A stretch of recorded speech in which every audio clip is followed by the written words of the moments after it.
Are we live? Are we 2 live crew? We got no camera, right? No. Alright, we are live. I'm seeing liveness.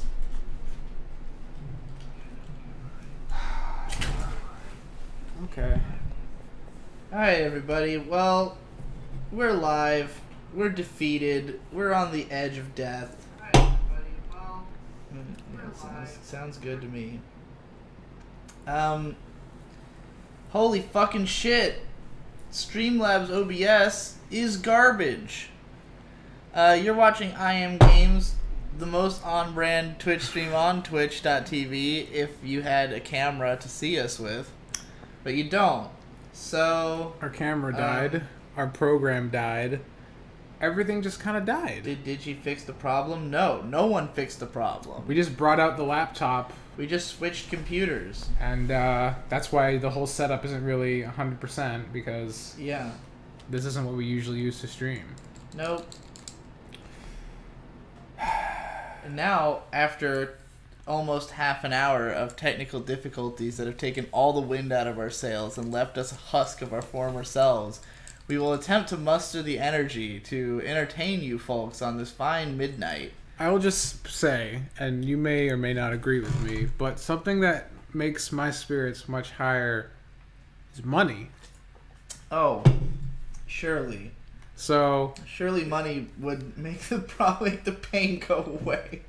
I can just rub money on the wound and it'll salve me. Exactly. So Keyblade Spirit says, simple and stream is the way that you're making me games tonight. Alright, well, we're gonna be the chick, even though she looks Oh, what the fuck? Is she meant to be like a marionette zombie? I think no. Are these the only two? These are the only two. Alright, you gotta be Lady Jane. I like her knees. I like her weird knobby knees. I don't. She's hideous. She is really bad. Yeah, this is an early PS2 game. One of the worst character designs I've ever seen for a girl protagonist in a game. Well, it's probably like the other TimeSplitters game where you play as a different person every level as you change time periods. Right. She looks awful. Why does her shirt? The attempt at making the shirt baggy has instead made her look like she has gross muscular fucking arms that are like have no skin on them. This is early PS2 and it shows. I don't remember a period in the PS2's life that looked that terrible. Well, this looks okay. The level looks good. So there's that. Alright. Killing some dudes. I got the blunderbuss. In fact, this level looks great. I really dig the color aesthetic and everything. Did we lose sound by switching to the laptop? I guess we did. That was like... I guess that was why we didn't have sound last time. That was like a wreck... Like, that was one of the things we were excited about, is that we had sound again. And we were like the struggle with TimeSplitters was that we had no sound. And now we have no sound again. Yeah, I guess we were playing it on the laptop last time, and I guess that must be why. You know, so if you guys aren't hearing any game noise, neither are we. Oh. This is inverted. Of course it is. I don't know if I can even change it. Go left or right. Controls. Inverse. God, no. Okay. Well... all I have to say is, I'm just a kid and life is a nightmare. We need a dedicated audio engineer and a dedicated tech person. We need everything. People saying, hey, Plant Lawyer gave us $1 and said I am so easily manipulated. All right, I will keep that in mind for the future.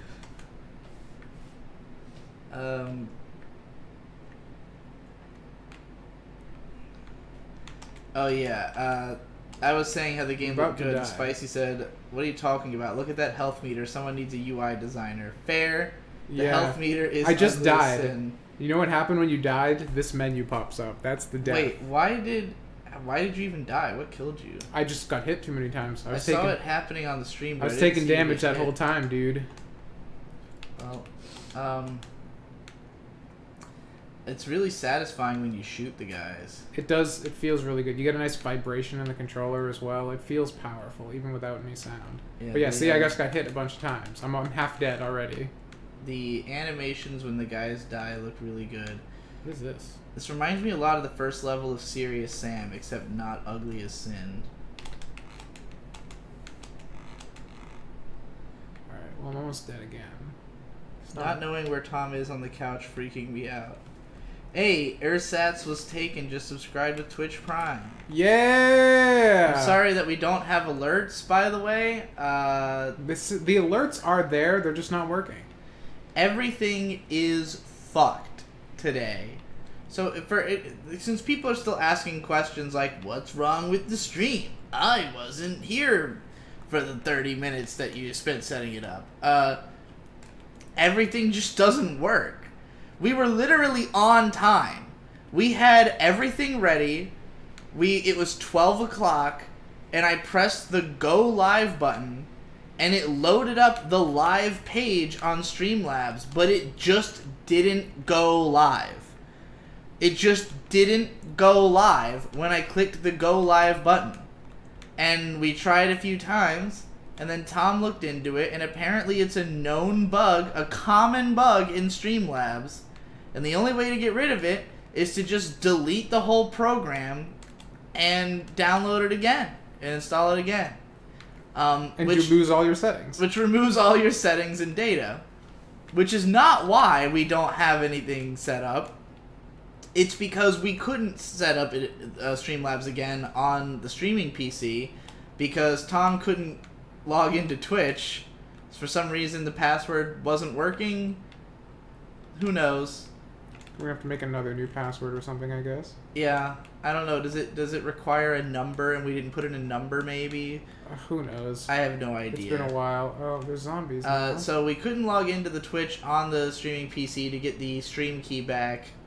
So we were just like, this is gonna take too long if we try doing this on the streaming PC. So if we're going to do this, let's just hook up the laptop that we used in the early days. And so we did. But the laptop, for whatever reason, just often doesn't output sound when you're streaming. It never has, actually. Ever since we started doing Fable, it's never output sound. Yeah, the laptop does not output sound. We don't know why. And we didn't have time to set up anything, obviously, before we started. Wow, this game over is very abrupt. Yeah.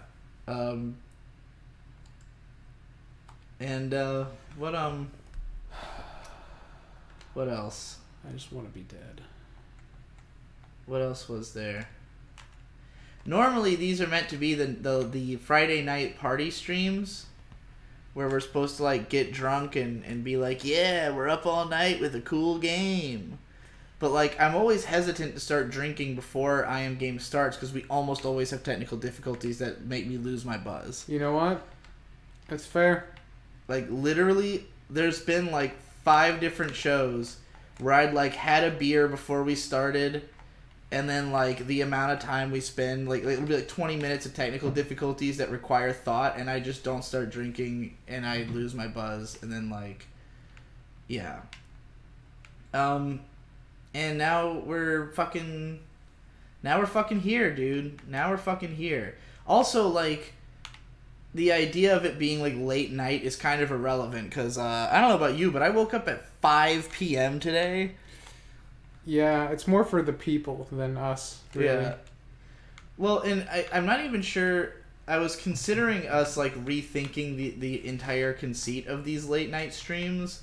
Okay. Because initially the thought was like, I'm not sure if people will turn up more for this or the other one. People definitely turn up more for the other ones. Like, we usually don't have as many viewers on the late night streams, and you know, I just figured it's Friday night. People are like up all night looking for something to watch. They're all watching PewDiePie and shit instead of us. It's very possible. Maybe we just have too much competition on weekends as opposed to weekdays. Maybe we weren't the only ones who thought this. Anyway, I'll get to the chat here. it's really awkward that we have no game noise and there's also no sound in the room whatsoever. So it's just like a weird. It's quiet... the worst party of all time. To be honest. All right, Mark's hitting us. Ohio gozaimasu! Party. Mark's hitting us with that Pokemon volume. Honestly, you can actually leave that on a little bit. Like, it feels creepy, like not having any sound in here. Maybe a little quieter than that. No, oh my god, I was doing so good, and then this guy's just wrecking my shit. I'm already dead again. Shit. Okay, dead again. This game kind of is not fun. Isn't this the worst one in the series? Asks Freeze 153. Well, yeah. I mean, we've been considering doing, like, ever since we started the fucking IM Games, we were talking about doing a Time Splitters retrospective because. Not just Time Splitters, but of the studio that Free created Radical. it. Because Free Radical Games it's basically the team who put together GoldenEye and Perfect Dark. They went and made their own studio, and they made the 3 Time Splitters games, the game Second Sight, and what was the other one? I don't remember. Did they do Psyops? No, Psyops the game that came out around the same time as Second Sight. It was Second Sight and something else, and then they were bought out by, like, I don't remember who bought them. I did this research way back when we were playing Time Splitters 2, and we did a stream of Time Splitters 2 on the show, but at the time we didn't have Time Splitters 1, and we figured we should play all of them if we were going to do a retrospective, and then we had no sound, and it made the game really difficult because you needed sound to hear, like, enemies in certain areas in Time Splitters 2. So it's a terrible irony that we've made our return to Time Splitters at a time when we once again have no sound. Is that a gun or a trumpet? It's a blunderbuss. It's basically both. Yeah. Why choose? This game seems pretty alright. I mean, it's Time Splitters. It's just like... It seems very arcadey and linear. Like, it feels almost like Time Crisis. I think it's a connection that's still just in your head. Well, you know what I'm saying. I'm just saying it feels like a rail shooter. I would love to play a rail shooter. Those are fucking fun. I love rail shooters, too. We should play fucking House of the Dead Overkill, because it's one of my favorite games. Yeah, we should. Right now. Turn this off. We need to hook up the Wii. I'm not serious. Not right now. But at some point. If we were going to end the late night party stream... Oh my fucking god, dude. You just take so much damage from these little pea shooters they look. I just lost half my life in 2 seconds. But, we should end the party streams on a high note with House of the Dead Overkill. I finished Chrono Trigger recently, and I wasn't really impressed. It got really buttfuck easy eventually, and I was completely bored with it after that. And in terms of art and story, I far prefer Mother/Earthbound. Reasonable. I was not that impressed with Chrono Trigger either. I think a lot of its popularity has to do with nostalgia.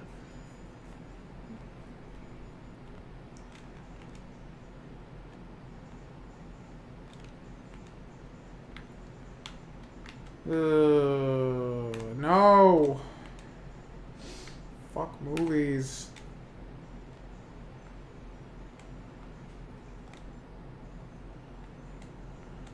Why doesn't Did You Get Shit-Faced anymore like the old days? I do. Just not on these streams, usually. I was shit-faced on the fucking... Was it the Mega Man one? Yeah, we were pretty fucking drunk on the final Mega Man one with Ben. At least I got pretty drunk on that stream. Does the water heater work? Yes. God, what a fuck. Like, this is why, like, the technical difficulties today, it's not so much that those are what's really, like, taking the wind out. It's that this is at the end of an entire week of non-stop bullshit. Yeah. And, like, to have the capstone on that be just... Streamlabs just not working for no discernible reason, you know? Is there difficulty settings? Can we turn down the difficulty? I mean, we're on normal right now. Maybe put it on easy mode. This seems like it's pretty hard. I mean, the problem is with, at least with Time Splitters 2, like, you didn't even, like, play the real game on easy mode. Well, I don't know how it is this one. This game is supposed to be pretty short. All right. Like, according to How Long to Beat, the game is like an hour long. Oh, well, we're halfway done then. Let me look at it. HowLongToBeat.com says main story is 1.5 hours. Main story plus extras is 8.5 hours. Damn. So. Dem extras. Yeah. I don't know what that means. Probably like the arcade mode and stuff.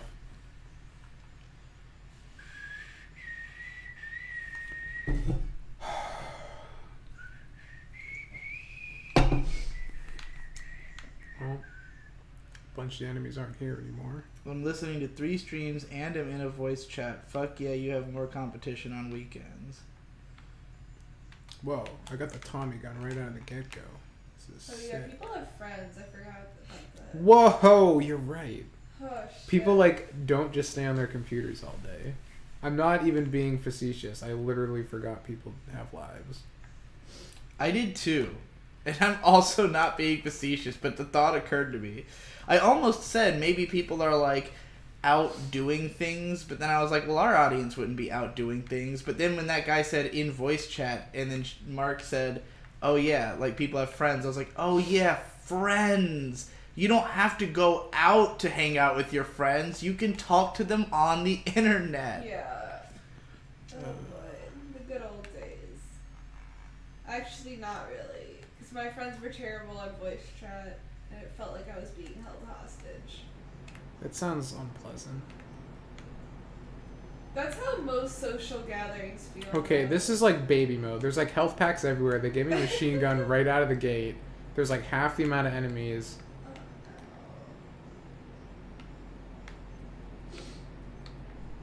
There's not We a got a plant lawyer sent $1 and said, bless you, May. Thank you.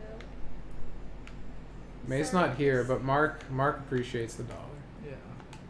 No, May sneezed. She came upstairs just to sneeze. Oh, sorry. You guys sound so similar. It confuses me when I'm just staring at the game.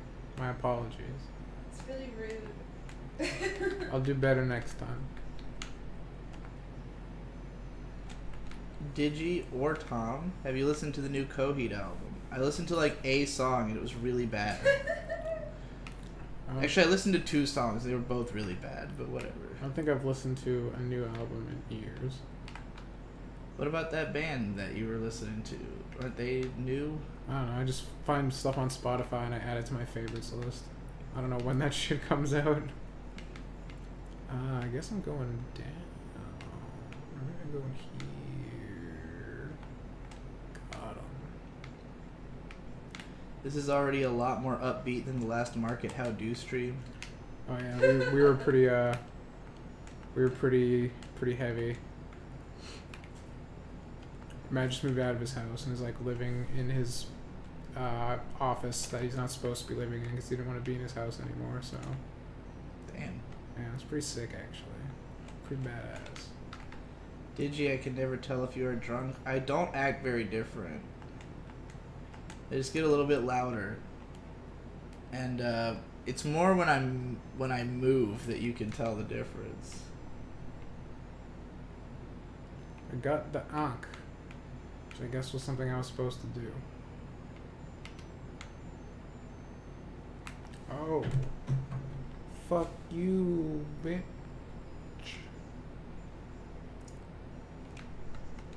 She sneezed. She's great. Wow, I'm so glad she came downstairs to sneeze. And then a bunch of emojis telling the story of sneezing. There's no... It's not downstairs. You come upstairs. Can Digi release It's not his really book upstairs, tomorrow? it's front stairs.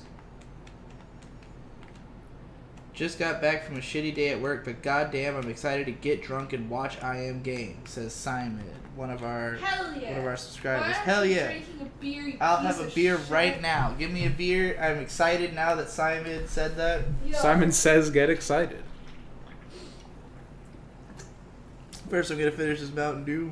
Double fist. I'm double fisting a Blue Moon Harvest Pumpkin Wheat. The most basic bitches of beers. It's good though. You And can't see us, but we Mountain both Dew. just fucking chugged some beer. No, I was just chugging soda. I haven't opened the beer yet. Oh, well, I was chugging beer, and I'm gonna chug some more beer. Okay, I finished the soda. Alright. Now it's time for the beer. Damn, this isn't baby mode shit. Find the cultist Ankh and return it to the shrine. Alright, I guess I'm going back to the shrine, wherever that is.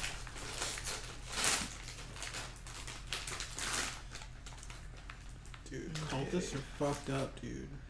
So, this game strikes me as being, first of all, very arcadey. I mean, It even is like counting your time in the mission and everything. this is like, pre-Halo, right?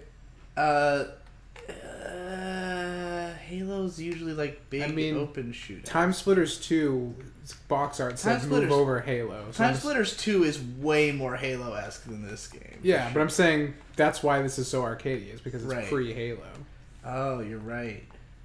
This is what shooters were. Like this is very similar to what, like GoldenEye and Perfect Dark. It's very similar This- level progression. I mean, this is very much what Serious Sam is like, and There's no so it's not serious Sam. indeed. Oh, I think I need to go here. I think that's where the big circle was. This is Le Shrine. I did it.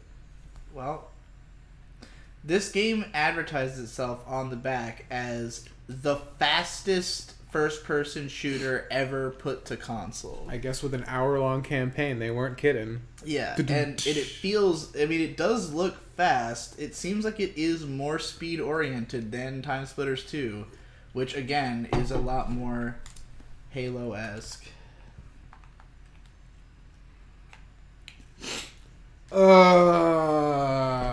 Keyblade Spirit says, yeah, Market How Do was heavy, but I enjoyed it nonetheless. Matt seems like a good guy to be rooting for. Matt's great. That dude is insanely talented, man. I don't know if, like, is Market How Do, like, does the audience know him, like, who he is I mean, of the show? I think they're more. Is it more your audience or his audience? We barely have any audience on Market How To because we don't market it at all. Because now it's just Yeah. like a diary of our like ups and downs of making art. I see. But yeah, he's like they know him a little bit. Like we haven't talked a lot about like what we do. It's kind of just like Because he was, like, more famous than us in the pony community, right? it's hard to say because like his music was very widely proliferated, but like in terms of sub count, like we had more subs. But these circles are very silly. But no, in terms of just like people knew his music more than they probably knew our shit. Right. But yeah, I mean he's like a musician, an artist, an animator. Has Like his popularity carried over at all into his anything else he's done? he lived for a while off of his NSFW art commissions. Right. And he's planning to do that again.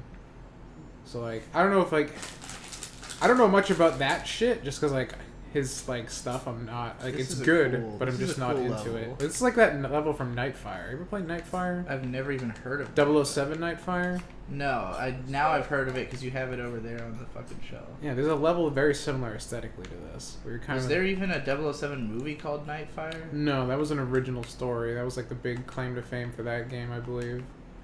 That and like Agent Under Fire Is before. there any 007 games other than GoldenEye that are like generally considered great? I think Nightfire is pretty good. I think people like that a lot.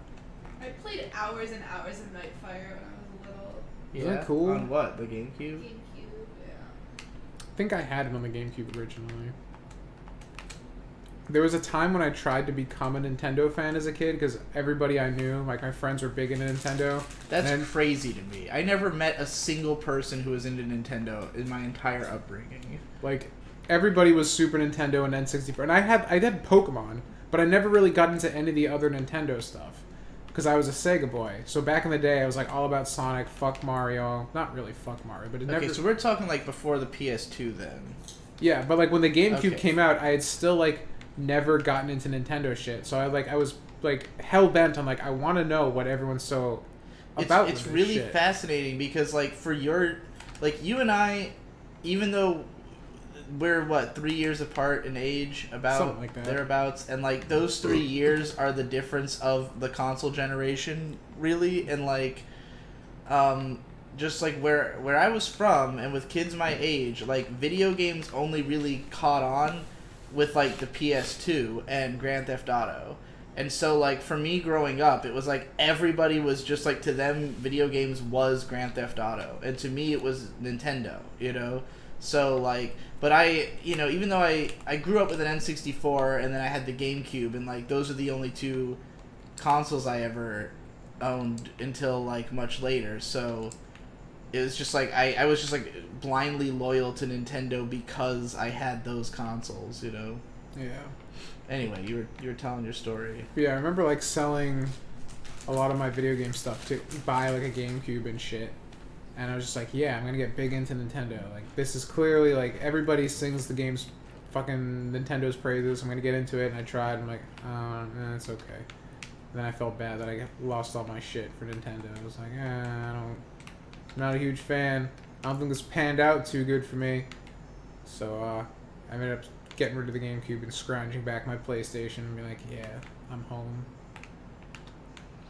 If this is true, this is amazing. Stumblereel says, a $1,300,000 Banksy painting suddenly self-destructed right after it was sold at Sotheby's auction. It did happen. I An watched alarm the video. sound went off and the frame began to shred the art piece. I don't know the details, but Kazuaki Kiria tweeted the story, simply saying hallelujah in response. Yeah, that did happen. I watched the video of it happening. It's pretty funny. That's fucking madness. How did he set it up to do that? It was in this big frame, and the frame had a shredder built into it. I see. So like, So did he just press the on switch as soon as it was sold? yeah, it was able to be activated remotely. So when it went up for auction, like, How did they even have a Banksy art piece? I don't fucking know. I don't even know where I'm supposed to. How did the guy who bought it feel? They were saying that it probably went up in value because of it.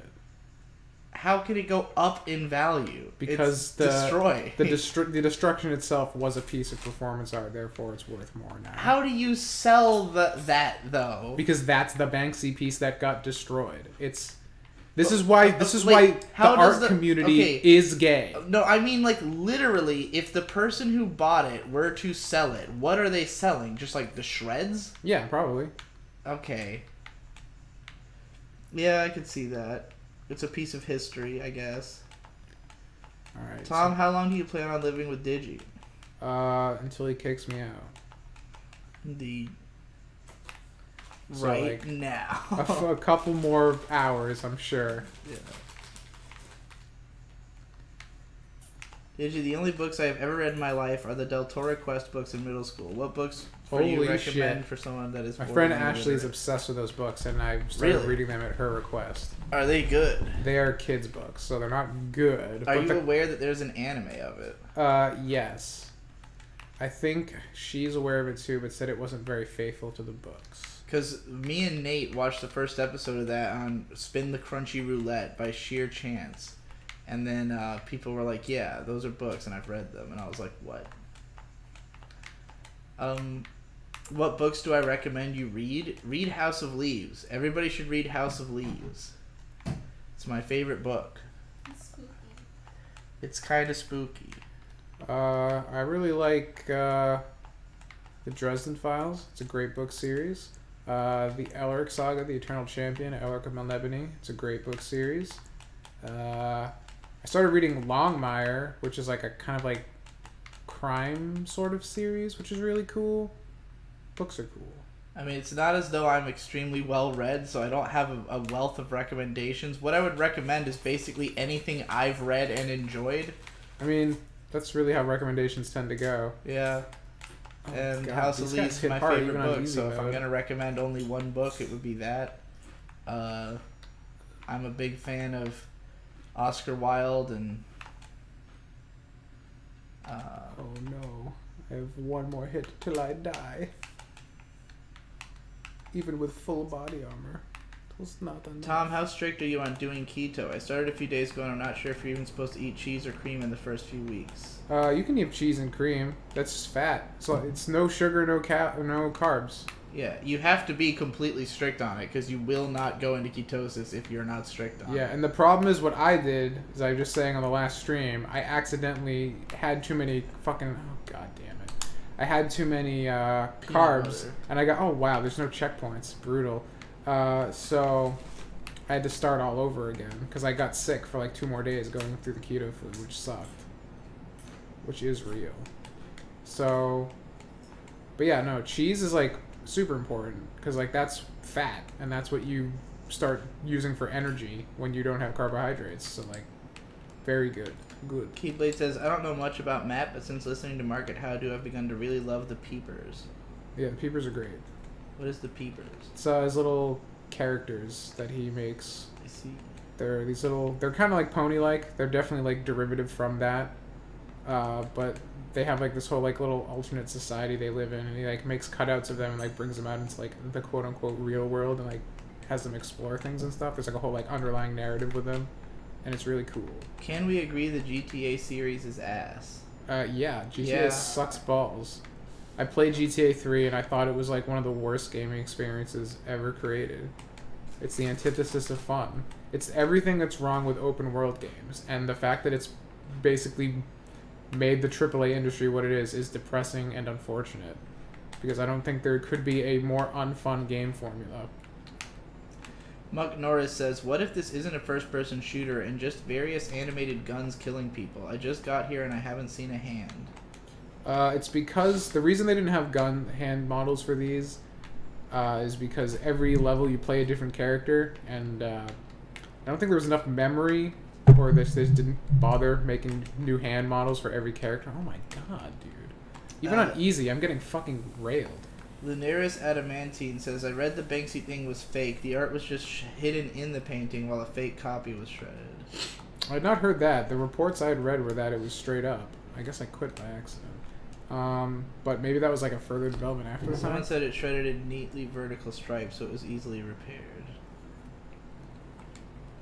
That's what paper shredders usually do. I just finished House of Leaves. It was incredible, and I even discovered something new for the community to puzzle over. Really? Is there like an active House of Leaves community to which new things are being discovered? Oh, another good thing to read. It's not a published book, but a published book is coming out in a few days. Is Tales from the Gas Station. It's on No Sleep, and it's fucking incredible. I haven't really enjoyed much of Daniel Lewski's other books, though. I mean, the thing is that, like, House of Leaves is, like, the ultimate boogie pop experience, where it's, like, it's a meta book about books, and it's, like, anybody could appreciate it. And then his book after that, Only Revolutions, is, like, totally fucking incomprehensible art house, like, just utterly off the deep end. And then, I haven't read his series after that, where it seems like he's kind of in the middle of those two. I own the first book, but I only read like the first 15 or so pages of it. So I gotta read that too. Those books are fucking massive, though. Man, I'm getting railed. Yeah, the sound, I'm having the same problem. Oh yeah, everything by Hunter Thompson. Definitely recommend. Infinite Jest, bro. Gotta read Infinite Jest. I got 50 pages into Infinite Jest, and I'm sure I could read the whole thing, but it's difficult to figure out what the fuck is the goddamn point. I have no idea what Infinite Jest is even about. I've never read it. Okay. It's not... I'm sure it's about things, but like... It's not a great thing to say about a book. Like... The thing is that, like, the way it's written is just so, gay. It's like, there's moments where it seems like it was tightly planned and written, and then there's other parts where it just feels like a stream of consciousness, and at those parts, sometimes it just goes into, like, all these extra details that seem totally extraneous, and it's just, it's the kind of thing where it's like, if you could easily parse which parts of it were interesting or not, then it's like, sure, I'd love to read the interesting parts and then go back and read all the extraneous details once I'm hooked. But instead, I just don't know what the difference is, and so it feels like a total slog. I think that it's the kind of thing where I appreciate what it was doing, but I feel like the format of a book was not the best. Like, I would rather it just be like a fucking web page, like a Wikipedia or something. I don't know. I'm all about trying. Like, part of the reason that the story, the universe I was trying to build, or am trying to build, I guess. I don't want to start saying was about it already. I'll fucking murder you if you don't do that. I don't care what you think in your brain. You yeah. are officially post YouTube, and you're doing better things with your life. And I will. That is my mission, to get you out of this cesspool that is making videos. Well, the only reason I say is that I was considering trying to do something less complicated first, because it is very complicated, and it's I think you don't have to change anything, but just do one thing at a time, and then let the cohesion come as you work on it, instead of trying to build it all beforehand. I just don't think that. I don't think it'll make sense until there's like at least one big chunk of it, you know? I mean, it doesn't have to make sense. Just make the stuff that's the small section of itself fun enough standalone.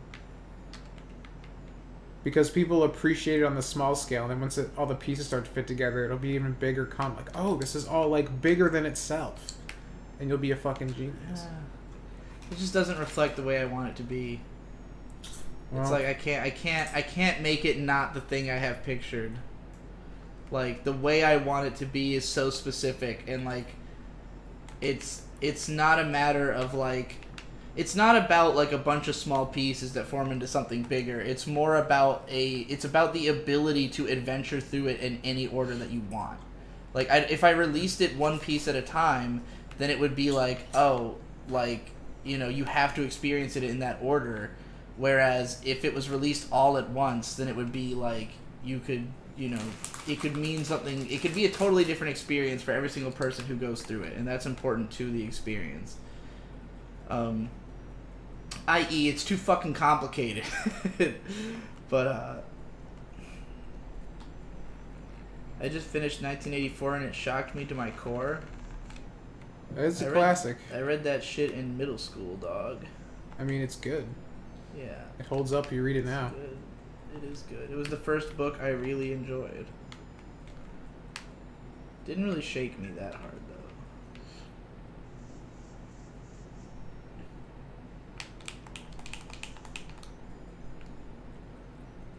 though. LOL. Keyblade Spirit says, there's the House of Leaf subreddit. What I discovered was a page in a totally new font that up until now everyone seems to have assumed was a misprint specific to their copy. Why would they assume that? Why would they not think that it was... Yeah, that is dumb as fuck. Like, you get to a page in a totally different typeface, and you don't think that it's got on purpose, considering that the whole fucking book is puzzles and weird shit and changing typefaces. Like, that's bizarre. It doesn't even seem real.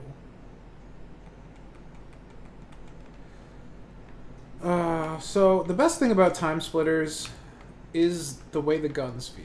It's the same thing that was the best thing about GoldenEye. Same thing was the best thing about Perfect Dark. Everything feels good to shoot. Problem is, everybody has guns that are just as good as yours. Shooting real people. God, I wish. God, I wish. I read like a little bit of Naked Lunch, and it was entertaining. I didn't get that far in it. Naked. Sounds like a good time. Reading Neuromancer? I tried. I read a couple pages and I didn't know what the fuck I was reading. Digi, are you still writing that book? Fix that for you. I finished that book ages ago. I finished that book in July. However, I did not finish editing it. And I did a reading of it in its unedited state for my patrons, to get it off of my chest, and then I have not taken the time to sit down and edit the rest of it yet, because Which means it's never gonna happen. It honestly, it could, because it would not be hard. It would be like a day's work. Just sit down, edit through the rest, and then like several people have shown interest in purchasing physical copies of it, so like it would behoove me to give it a shot. I literally just keep forgetting because I've already gotten the gratification of having completed it, and therefore I have not thought about it. You fool.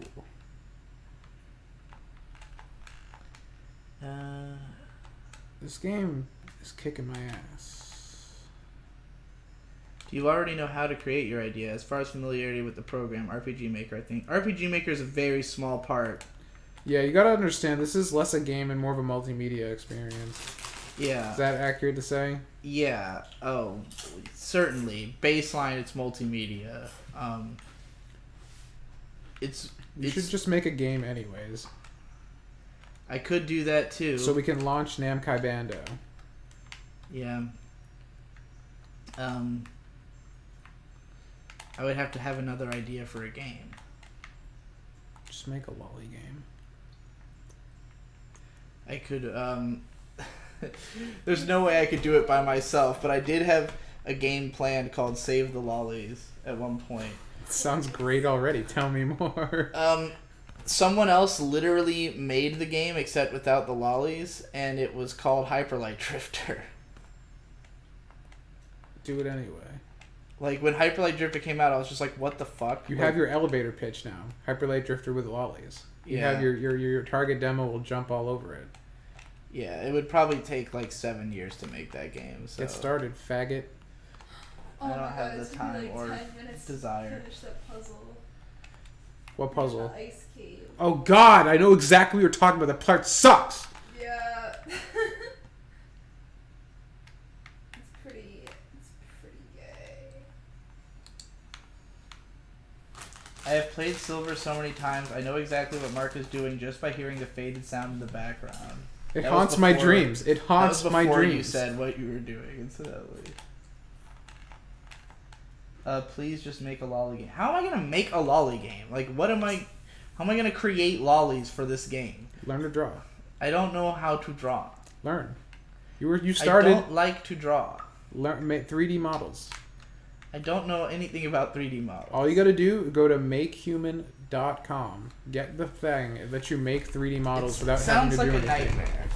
It's not. I hate to tell you, dude, but if you want to make art, it takes some work. I don't have any interest in making like that type of art, like visual art. So sad, so depressing.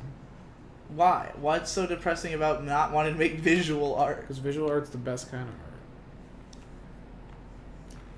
I mean, the art that I want to make would be visual, just not in the way that you're thinking, you know? Is it because you don't want to make it, or you don't want to learn how to make it? I don't really have, like, that much vision. You know what I mean? I mean, I don't know if that's a pun, because it's visual art, but... Right. I mean, I mean it that way. Like, I don't have... My thoughts don't have a strong visual component. Like... When I think about you were talking about that room that character lived in, like the fucking Hikikomori character, and like you were very specific about what that room would look like. So I don't know if that's... Oh, you mean the one from the visual novel? I mean, yeah. It would just be that one room. That would be the only art asset in the game if I made that game. But like that's like a good art asset. Like there's no reason. It's true. I mean, if I were to make that game, then specifically I would.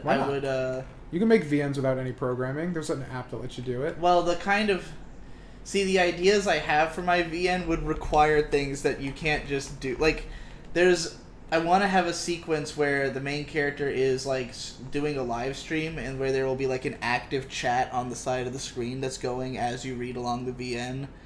I don't know if I can do that. Maybe. I also want to do, like, weird breaks and stuff. I don't know. I mean, I know I can have Cider help me with that kind of shit if I... Cider told me at one point he would make me a program to make a VN if I was serious about making a VN.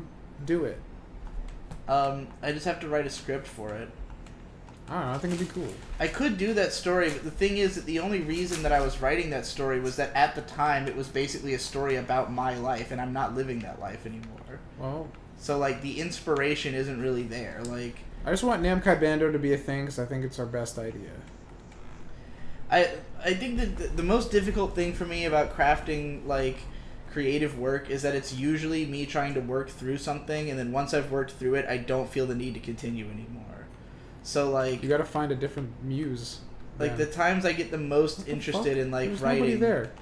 It's not like I'm trying to do it on purpose. It's just, like, I'll feel weird and, like, I need to create something... like deeper and more meaningful than what I've been working on, and then I start to create it, and then like a few chapters in, I realize what the purpose of this really was, and then I'm satisfied, and then I go back to making analysis videos because it's fun, you know? So, like, that's the difficulty I face. What a shame.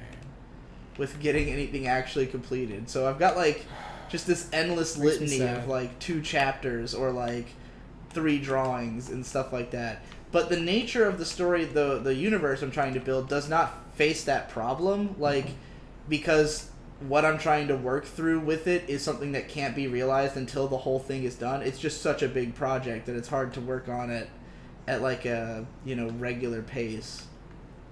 I haven't given up on it or anything though. You just gotta dedicate that time and that energy.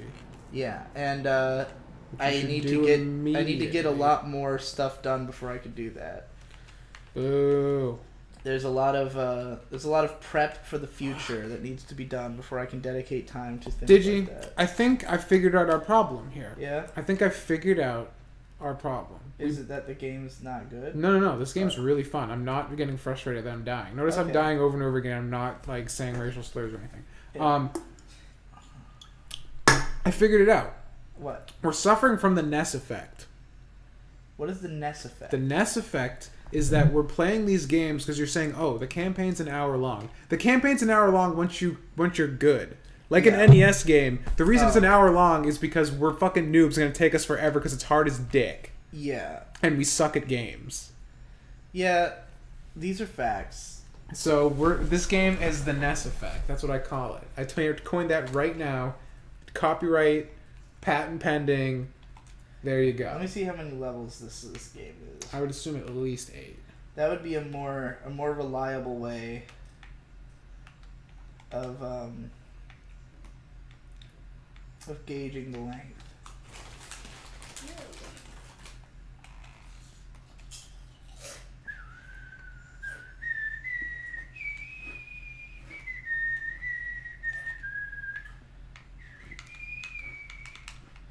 Alright, you've got Tomb, Chinese. That's where we're on right now. Cyberden, Village. Cyberden sounds sick. I want Chemical Plant, Planet X, Mansion, Docks, and Spaceways. Oh, we got a ways to go, my friend.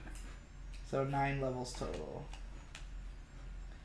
I mean, the levels are only like 10 minutes long if you actually can just do it. But exactly. Yeah, it is hard as fuck. Especially with no sound and people shoot me. And I find out where people are by getting shot. Just like TimeSplitters 2. Yeah. Because if it's anything like TimeSplitters 2, before they shoot you, they go, hey! And you can know that someone's right behind you. But you don't get that without sound. Do you follow a hard and fast rule when starting to rephrase something you said that was misunderstood in an argument? No. I just take a step back and think about it and then say it again. I feel like a hard and fast rule would just set you up for more misunderstanding. Yeah, that seems that way. You gotta like rephrase it for the situation. There's not a lot of hard and fast rules that I think are worth following in this world. Except for, on YouTube, title and thumbnail are the only thing that matter. That is a hard and fast rule that you should beat into your brain right away and don't doubt for a second. God damn it.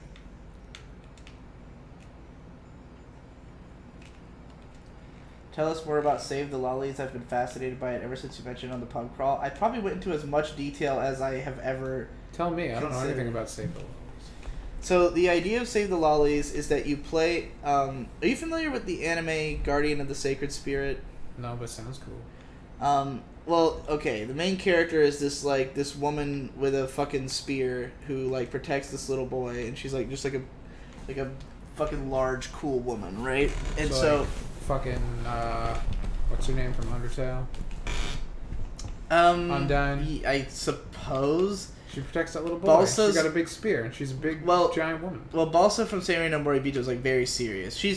It's from the same writer-director as Ghost in the Shell Standalone Complex, and you could say that she's kind of similar in personality to Motoko. Like, you know, kind of a serious, like, badass. But it's set in, like rural I don't remember if it's Japan or China, but it's set in like, you know, the 1500s or something like that.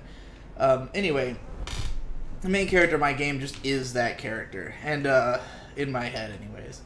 So you've got like, you're like a woman with a spear who goes to this island where like some evil scientist or whatever, who gives a fuck, has kidnapped all these lollies, and they're all in different places all over the island. So your goal is, it's like a, you know, Zelda-esque kind of Dark Souls-y top-down 2D game. Literally Hyper Light Drifter. Like, again, when I saw Hyper Light Drifter, I was like, oh, this is exactly the game I was imagining.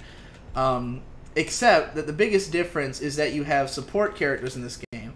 Because when you save a lolly, then some of them can fight with you and like do support moves with you and shit.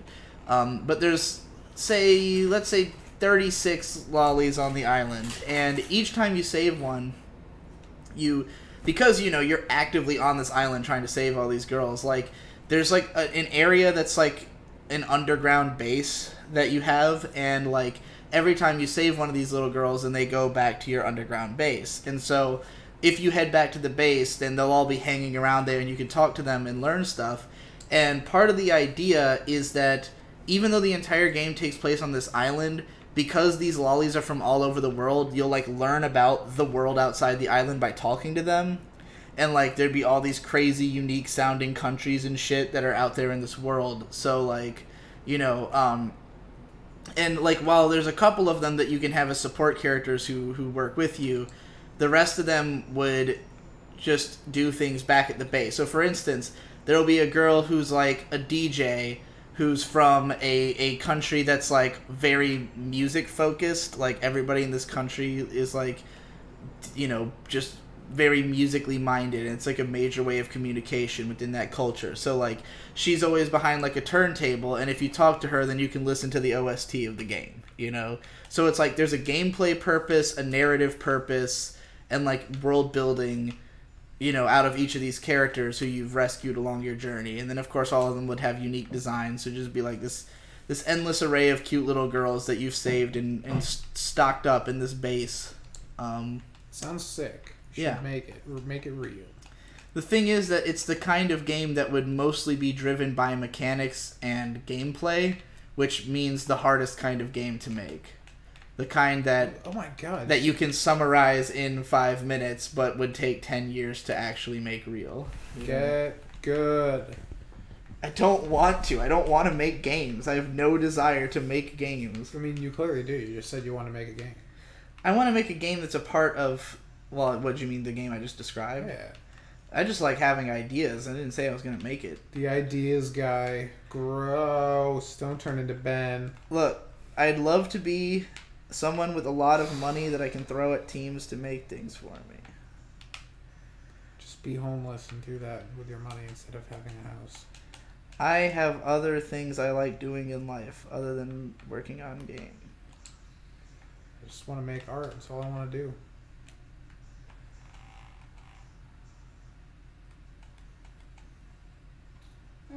I'm like stoked to finish this game demo so I can start working on 3D again and get hardcore and learn more about it and become a fucking god and make more games and make more animations. Hatchard9 says, Tom's get started faggot energy is the kind of energy I need.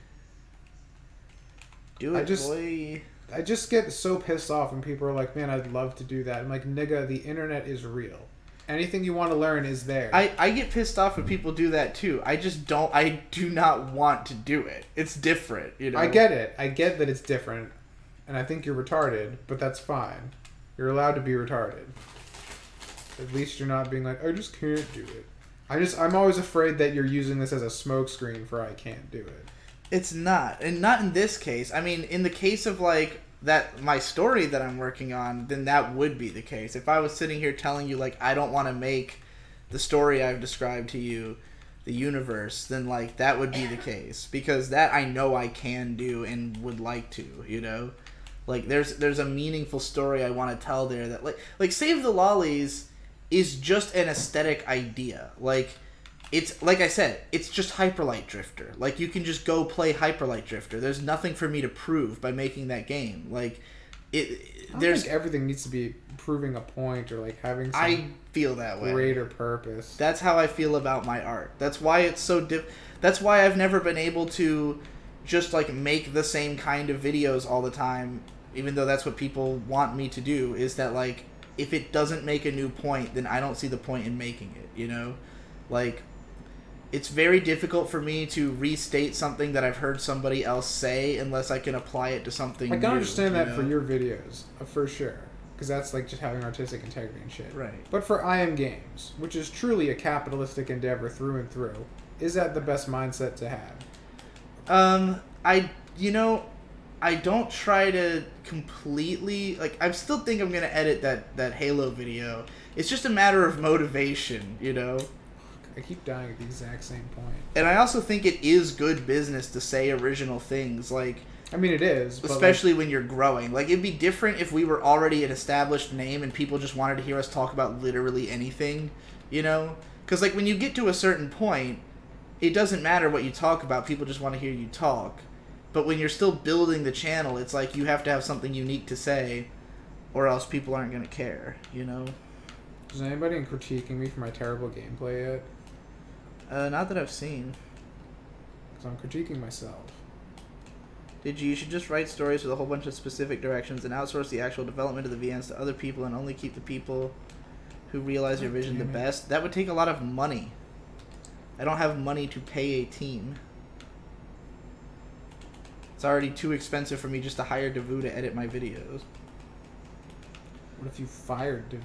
Or what if you rehired Devu to make games for you, since he can make games? He probably would do that, but...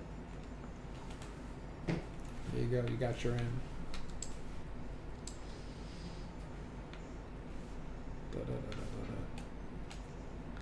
Watching this reminds me of Super Hot, which is a cool game. Dude, I would love to play Super Hot. Super Hot. What's up with no game sound and no face cam? You're just gonna have to go back through the stream and find out, because we explained it already! Everything's broken and it's not our fault. Yes, exactly. This time for real, it's not our fault. Wait, it's never been our fault. Everything's been set up perfectly every time, because we never even turn the computer off. Yeah. Nothing changes. It's just like, well, the last couple what finger am I shoving up your butthole today, boys? The last couple streams were late because, the last stream was late because we went to Wendy's and it took 45 minutes. Okay, well, I was talking technical things. That was not a technical thing. That was a temporal thing. Why did Digibro change his name? To what or from what? So you mean what? Digibro versus everybody to I Am Games? Yeah, are you just like super new to I Am Games and you're asking for that reason? Should have been Digibro versus Games.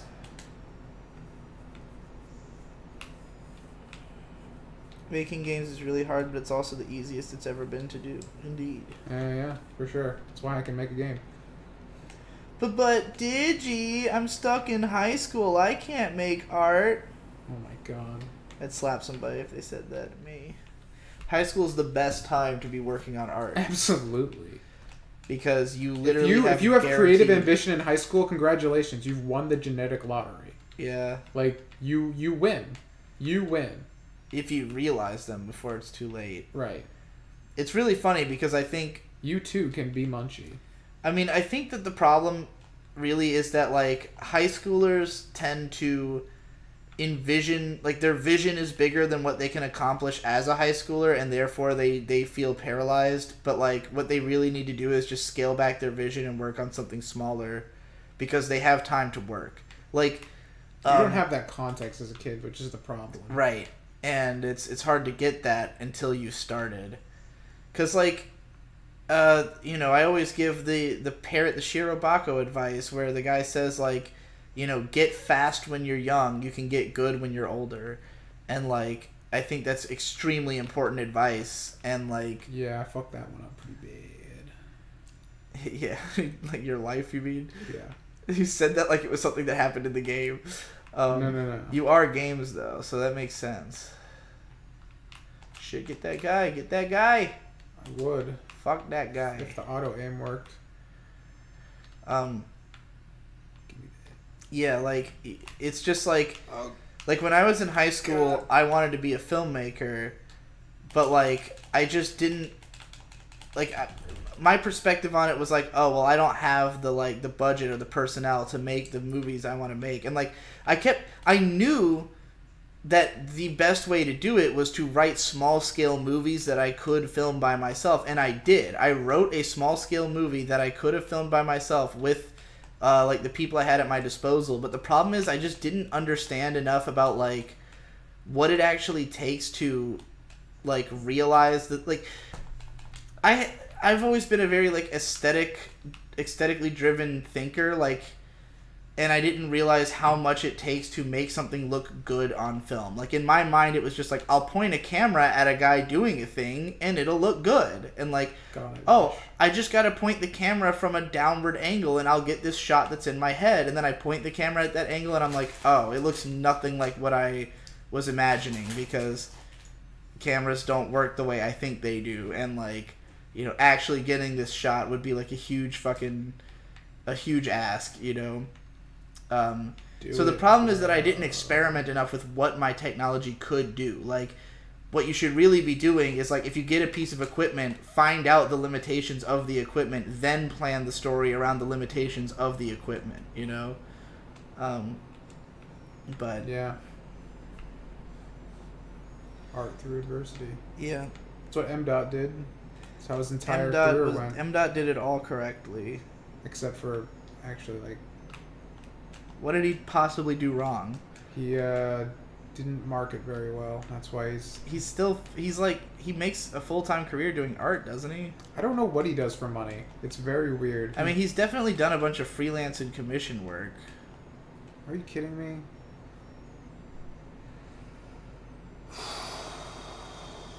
This is gay. Alright, I'm starting to lose my mojo. Starting to lose my ability to continue. You want me to give it a shot? If you want. Feel free if you want to swap. I'll wait till you die again. So that, like, you know what's gonna happen. I'm playing on normal again, by the way. Probably could have been done by now if it was easy. But I'm a man. I'm a man, I'm a lost one, it seems. Death just comes very quickly in this game. I thought you were just saying in general. I'm like, you're right. Suicide is painless. It brings on many changes. I only know this song because Ben sings it so often on the PCP. This concerning. It's from some weird Garfield video. It would be. What a Ben source for a song. What is Victor's end goal? I have no idea. He was really autistic about Garfield. You knew a Ben in high school who was autistic about No, a Garfield? friend. Oh. Who was really just like obsessed with Garfield. You have a friend who ran like the world's biggest Wario fan page on Facebook. What the fuck? Yeah, May's a super autistic friend. May's friend. Mark doesn't know, but May knew a guy who ran the world's biggest Wario fan page on Facebook, who still runs it, I think. I am concerned. Big Wario fan. Clearly. The biggest, arguably. Biggest. The biggest on Facebook, even. Lasagna Cat. Yeah, that is the weird Garfield that I'm talking about. Why am I going this way? There's nothing here. I'm just wasting my life, literally. Do those bear traps hurt you? Huh? Bear traps? Is that not what that was on the floor there? Yeah, that was a broken crate that had already blown up. I thought those were bear traps. Back in the day where you could ask questions like that. Right. What is that? I can't tell. Way back in the 90s, I was on a very famous TV show. That guy There's always like, fucking there's destroys like almost me. no way to get through that room without getting hit by that guy, I feel like. He fucks you good. And I don't like it. It's pretty fucked that they would put an enemy in such a hard to... Like, not only is it hard to find him, but it's very easy for him to find you. He's got the high ground. As, I have the high ground! everyone would say. Oh my god. Here you go. Alright, Absolutely what are wrecked. the controls? Time splitters. I didn't Shoulder play it. button, shoot, analog stick moves. You're done. BS design. Is it the trigger or the R1? They both do the same thing. Oh god. Oh god, the lack of precision. Yeah, it's tough. This game doesn't look very fun, TBH. I wouldn't play it. It feels fun. That's the thing. It looks fun as shit to me. I don't know why he doesn't think it looks fun. So this is still... No, I've been on normal mode this whole time. I'm not dying this much on easy mode. Fools. But, I mean, I might. How do I switch gun? Left and right on D-pad. Okay, I just don't have another gun. I must have run out. There's an Uzi back where you started with full ammo, if you want a machine gun right off the bat. Got the Uzi. Lil Uzi Vert. How do I go into targeting mode? I think it's L2? Yeah. Do you know what this is? An Uzi? Fuck yeah, this is an Uzi. Do you know what it does to people? Fucks them up. Fucks them all up with a lot of bullets. Okay, so the auto... there's no reason to use the targeting. Like, it's just auto aim for victory. Hey Tom, I'm currently being music. Cool. But interested in becoming games. I want to make a game with the aesthetic of Diaries of a Spaceport Janitor, but I have no idea what the style is called, so it's hard to research any idea if there's a word for it. The game has a cool aesthetic. I mean, God, it's... Chantilly's kind of is like that too. It's not quite the same because it's like locked to the character's back, but it's got that same like everything moves with you kind of thing. It's well, what it is, what they're doing is like it's like 2.5D. A lot of because like it mixes polygonal graphics and sprites. So what it's doing is like the characters, they're sprites, they're 2D sprites, but they're projected onto a single polygon so they can move around in 3D space. And then a lot of the environments and stuff are just low poly models. And we just get a thing? I guess. I didn't know we had sound. Why is the sound for that working, but nothing else is? I don't know. That was bizarre. I guess we got bits. Catch up in the chat. You'll probably see I it. guess. But yeah, you want to look at low poly. You want to look at 2.5D or sprite animation, because that's all the characters are doing. And I don't think the game had a lot in terms of textures. It was all done with just flat material colors, which it's very, very low work. You can do it pretty effectively. Yeah. The sound worked when someone followed. Yeah, we're confused as you are. I will tolerate you referring to Keyblade Spirit as Keyblade, as long as you distinguish me, Keyblade, as the Keyblade. You said that a few times. I did not see it until right now. That's because I didn't read it. Well, I did. Because my response to that is y'all need to just change your names from fucking Keyblade. No. This is PCP lore. This is deep lore, dude. Okay. Wasn't that the guy that subscribed to you at the beginning? Maybe, very possibly. I mean, that would just cap off the night of just what the fuck is happening. Yeah. Faux show. Okay. Yeah, Felix, get in the Discord and message me if you want to know more about that. Why didn't you die? I don't know, but he ass blasted 2/3 of your life away.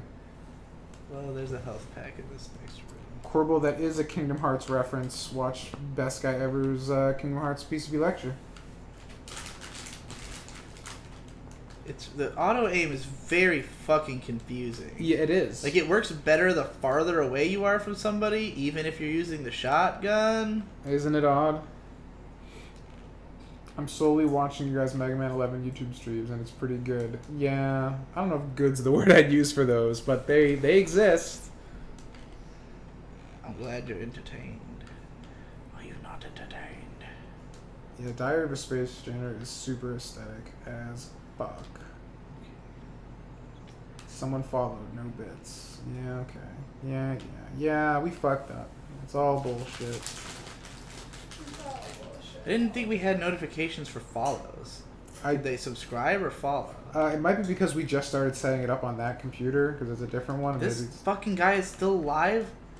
Alright, I had to just kill me. Let me redo. I really gotta get used to, like, the way I play first-person shooters, I like to usually just get up close to people and, like, fucking point-blank murder them, and, like, that is, like, worse in this game than being at a distance.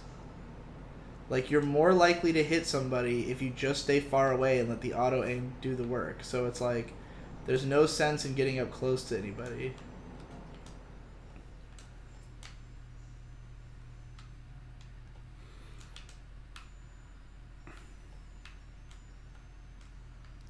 Blat. Get him good. Alright, I'm gonna go back up in the chat. There's no one saying anything. Except for See, this is what it's like. You go up, and then you find something that you do want to respond to, and then in the process of responding to that, people go, what's he responding to? He's not responding to what we're saying right now. You go, well, you weren't saying anything, so I had to go back. And now that I'm reading the thing that's back, you understand? Understand the struggle? I understand the struggle. Damn Kai Bando, I like this idea. You see? We got supporters. Hell yeah. Keyblade says, I'm gay. I am games. Heliox says, please just Do I make a have lolly grenades? game. You do not. They do and you don't. Pretty lame. What do the guys say? Please just make a lolly game. I don't know what the fuck is a lolly game. Dunno. Just a Who's game that? that has lollies? Do I have to play as a lolly, or do you have to just feature lollies? I think you can have the creative direction to do whatever you want. Oh, someone mentioned reading the Witcher books. When we were talking about books, I tried reading the Witcher books, and the problem is books that are translated never have the right flow. It's very odd. Those books are very choppy because they're translated from Polish. Maybe that's like a very weird complaint to have about them, but... No, I know what you're talking about. It's one of the reasons it's hard for me to read manga, because, like, when I watch anime, then I can hear the Japanese, so, like, I know the different, you know, like, I know what it's supposed to sound like. When I read manga, it's like, I don't, unless it's, like, fairly direct, because sometimes I can read the manga and, like, I can just, like, reverse engineer and what it would say in Japanese in my head, but, like, you know, it's very weird when you read a manga that, like, localizes it a little bit more, and it's just, like, it doesn't feel right, because it doesn't feel like how you know it's supposed to feel.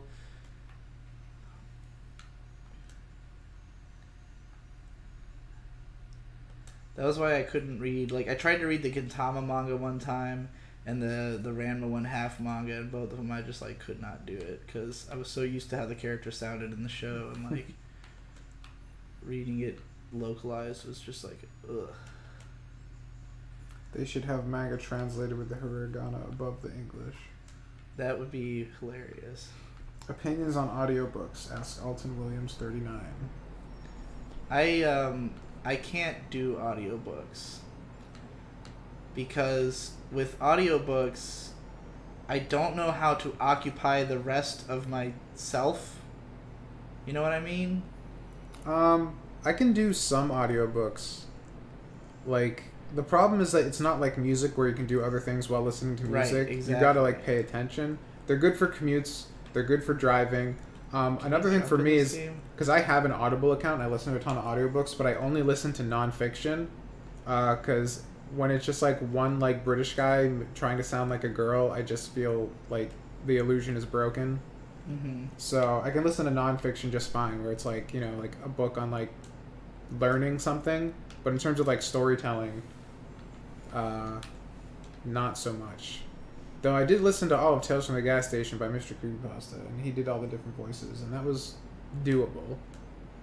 He's not a bad narrator, but I prefer reading it straight up. My point is, go read Tales from the Gas Station. It's fucking awesome.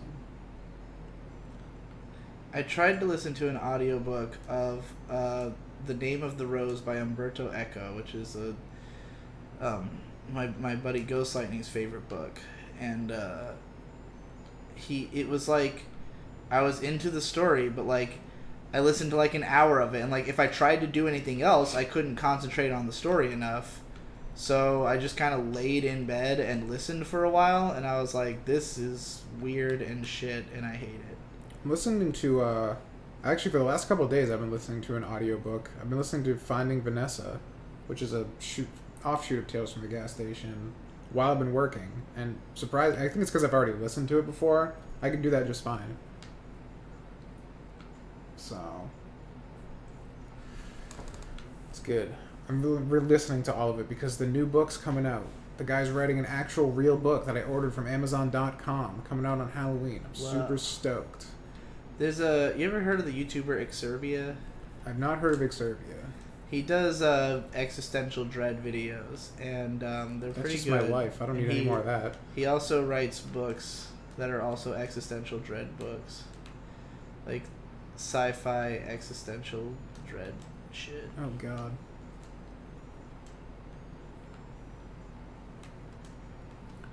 I've only heard the Erotic Tales audibles read on The Biggest Problem in the Dick Show. Hell yeah. I mean, if you're going to have one audiobook experience, that's the one to have, I suppose. Yeah. The Dick Show presents erotic stories from real men.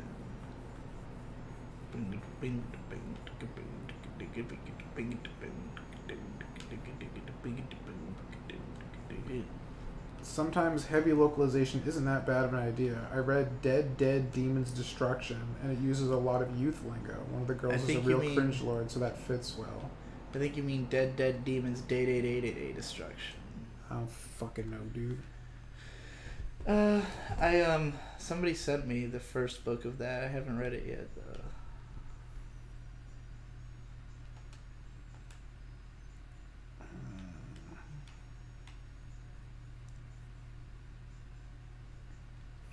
I can't even do other things while listening to music. It demands too much of my attention. If I need something to listen to, I find audio of a fan blowing or a lo-fi hip-hop stream. I've done like Rainy Mood a lot when sometimes I need to focus, but I want some ambient noise. This shit is hard as fuck, dude. I mean, yeah. It's just straight up hard. Hashtag the Ness effect.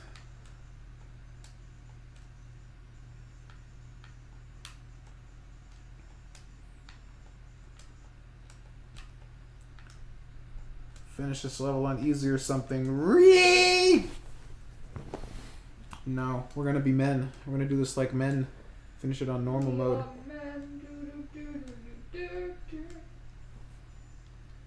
No, we're not playing on easy. This is normal. I changed it back to normal when we went to level 2. Oh, had you switched it to easy at some point? Yeah, for the first level. Oh, so you like gave up on the first level and switched it to easy? Because you had said switch it to easy so we can keep going. I'm like, okay. I see. And then I switched back because I felt like a baby bitch because it gave you a health pack in every room and gave you all the good guns right from the beginning. So it went from like too hard to like I couldn't lose this if I tried.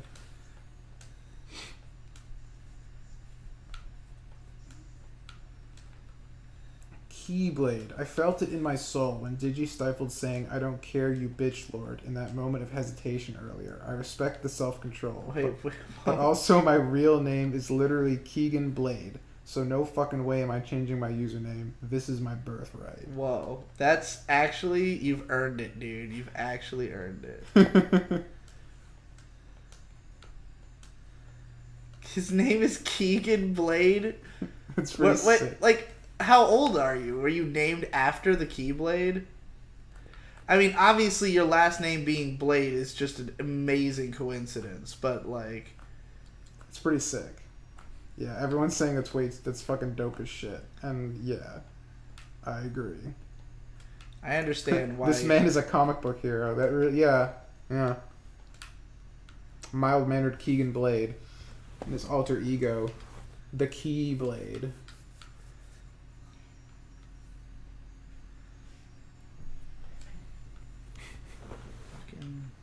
Sometimes this guy is not here. Yeah, the enemy placement is slightly random.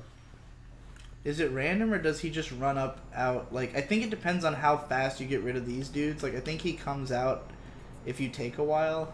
Maybe. But it is a little fucking fucky. Nah, dude, I was born in 1998. My parents don't care about video games. Just fucking sheer stroke of epic coincidence. God, he's a fucking zoomer.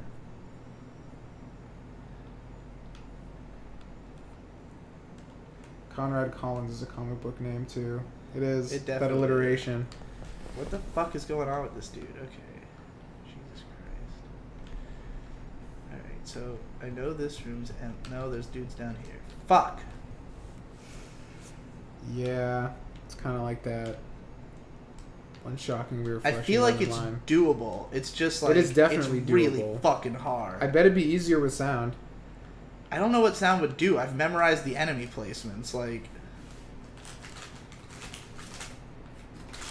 at first the difficulty for me was that I was trying to get close to enemies, and like that is just totally irrelevant. Like your aim will not be any better by getting closer. I wonder if there's a way to make those guys spawn and come out. Probably not. That would make that room safe once I got in there. It would be. TimeSplitters 1 is hard overall. This is Alton Williams. It doesn't help that when I walk into that room, it makes me pick up the shotgun, and I'm never ready for it. So then I end up trying to shoot the guy with the gun I was already using. I think you can turn off auto weapon switch if you want. Oh, really? Yeah. I might do that. Isn't this supposed to be the late night rowdy stream? Be more rowdy. Get rowdy, Tom. I'm playing a game. I'm games! And I'm going to be drinking right now. We're playing TimeSplitters 1, the fastest shooter ever made for console games since 2001. It's the circa 2001. Circa 2001, before Halo, none of that shit. This is TimeSplitters. This is an arcadey romp, just like the booze is arcadey romping through my veins. Okay, like, it's really funny that there's a health pack in this room, and then not one until you get into the building, into the bathroom, because that is by far, this is the harder stretch of game. Well, this is where men separate the boys from the men. Men separate the boys from the men? Yeah, you know why. I love the charm of first-person game maker horror. I don't. Fuck Halo. Halo's pretty good. Halo's awesome, dude. Tom's Sonic Shriek just did 20 damage to everyone watching. Roll for initiative, faggots. It's go time. Do you guys like Metal Gear? I love Metal Gear. I've only played, like, a small amount of Metal Gear. Nigga, what? We have the Metal Gear collection right over there. We have every single one, including Metal Gear for the MSX, which I still haven't played. I've literally... Holy shit, that'd be a great game to play for Iron Games. Nobody's played Metal Gear for MSX. What the hell is MSX? It's a computer system that only came out in Japan. The original Metal Gear for NES was not the real Metal Gear. It was a bullshit one made for the NES. The real one's for the MSX, and it's a totally different game. I see. Well, I know Super Bunny Hops covered it. Who cares about that guy? He's a nobody.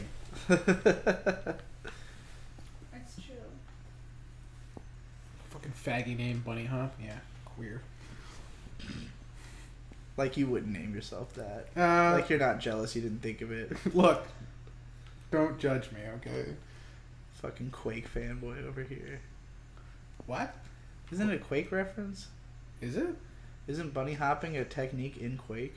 It's just a technique in like first-person games in general for a while. Like you could bunny hop in Counter-Strike 1.6. Oh, it's like Counter-Strike. I thought it was a Quake thing. I mean, I think you could probably do it. I knew rocket jumping was the big thing in Quake. Right. I know that. I know that as well. How about you don't pick up the health pack, you go back for it later? Because I'm usually like just dead enough that I need it at that moment. Yeah, it originated in Quake. CS 1.6 is the Quake engine. Is it? I thought it was a mod for Half-Life, which was not the Quake engine. Or maybe it was, actually, now that I think about it. Was Valve using the Quake engine before they built Source? Or did they have their own proprietary engine beforehand? I think it might have been Quake, actually. Shit. Crazy. It's a long-ass time ago. Yeah, Long ass fucking time ago in a town called Kickapoo. There lived a humble family, religious through and through. But yea, there was a black sheep and he knew just what to do. You know what? If we're gonna do this, we should turn down the fucking game. Because I know where this is going when those Dragon Balls start blazing. My Dragon Balls are always blazing, dude. I guess we could both just lean far away. Oh, the dragon's balls are blazing as I stepped into his cave, and I sliced his fucking cockles with my long and shiny blade. 'Twas I who fucked the dragon, fuck a lie, sing fuck a loo. And if you try to fuck with me, then I shall fuck you too. Gotta get it on in the party zone. I guess I should have known in the party zone. Gotta lick a dong in the party zone. Gotta suck a chode in the party zone. Oh man. You shouldn't suck at shit that's bad. No chode. I'm still amazed how they found a child that looked exactly like Jack Black. Yeah. It was eerie. If they were trying to find a YouTuber who looked exactly like Jack Black, it would have been no problem. Keyblade Spirit. Huh. So that's what gay sex sounds like. Yeah, pretty much. Okay, dual wielding is a total clusterfuck. Alright, Digi, question for you, because you have more experience. Best thing to do while drunk. Currently drunk, says Falcon Chan song. Fucking singing and dancing in your room. I mean, live streams are pretty fun when you're drunk. So when you don't this have is a technical good choice. difficulties.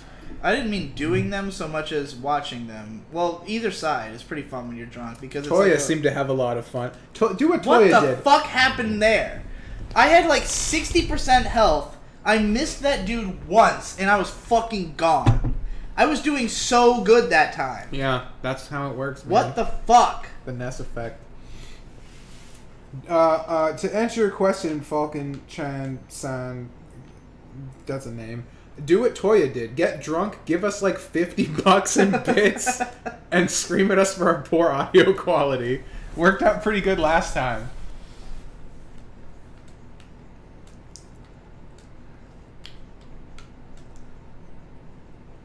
Oh, he said he's sad because his apartment has quiet hours. Oh. That is a well, buzz. then this is probably the most fun you can have. I was going to say, that is a literal buzzkill. Alright, this time I actually am going to save that health pack. If I can fucking be careful. When will you learn that your actions have consequences? Fuck quiet hours. WTF. Approved. I wish I could patron. Do it. Just do it, man. It's like, I wish I could, and you're like, just do it. Dude, right below the video, there's a link to the donation. You don't have to be monthly. One time is fine. Yeah. This is the time to make bad decisions that benefit me. Sounds like a Futurama quote that never was. Shit. Yeah. Jesus, everything's fucking exploding. It's a lot of shit. Why didn't that guy die? I think that was the guy. He didn't feel like I it. think that was that other guy. Alright, this dude's over there. Fucking dudes. Dude, China doesn't fuck around. No. Oh, dude, you know what game I just realized I wanted to play? There was like some fucking, I think it was like a Chow Yun Fat game for PS3 that had like bullet time in it and it was like kind of cool looking. I think I know what you're talking about. Yeah. I want to play that. That looked cool at the time. I said China and guns. That's what I thought of that game. Not Max Payne. It was very much like Max Payne, but it was like a PS3 launch window title. I remember this, and it's like It looked like kind of a clusterfuck. Yeah, but that seems like it would work for a game like that. Yeah. It was like the kind of game where, like... Oh, hell yeah. There's so much bullet time that, like, every encounter is, like, long as shit because you're just, like, fucking around with bullet time forever. Oh, God. Felix the Pretzel. Tom. Unity versus Godot before I get too invested.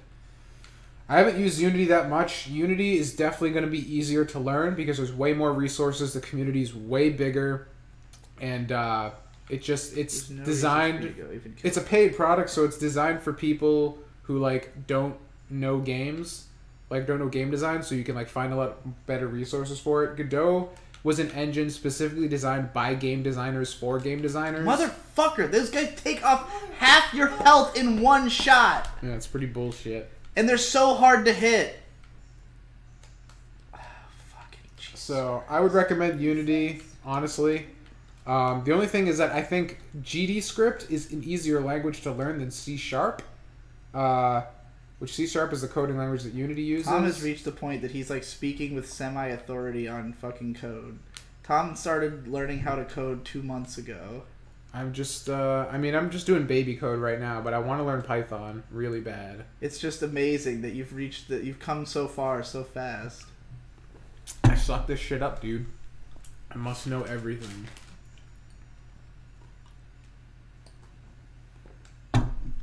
So ironically, in spite of this being the fastest first-person shooter, we have the slowest console, reflexes on Twitch.tv. Well, I feel like the best way to play this is to just play very slow and careful and just hang back. Like, you can run in super fast guns blazing, but you will die so fucking fast that it's like... It's way more reasonable to just, like, hang back and fucking shoot people from as far away as you can, because the auto-aim is, like, it doesn't work up close. When they get close to you, then you're fucking it, like, breaks useless. the auto-aim, which is weird. Oh, God, now people are arguing about Python versus C#. What have I done? Godot does support C#. I just think C# is a more difficult language to learn if you've never done coding before, because it's less... I want to say less clear, but like the code is more ambiguous, I suppose. If you learn Python, you basically know GDScript. It's the same thing. But yeah, GDScript is only in Godot. So if you're concerned with transferable skills, go C#. If you want an easier language, I would say just learn Python, because Python is basically GDScript. It really depends. Like, if you just want to make games, it doesn't matter if a skill is transferable or not. The only reason a transferable skill matters is if you're going to go into the industry or if you plan on using multiple tools. If you're just going to use an engine forever, then it doesn't matter, because you're never not going to go into an environment besides Godot, and you're never not going to use GDScript. So it really depends on what you're doing. So if you're just going to be an indie guy and you're just going to stick with one engine for the foreseeable future, I don't see any reason not to use GDScript.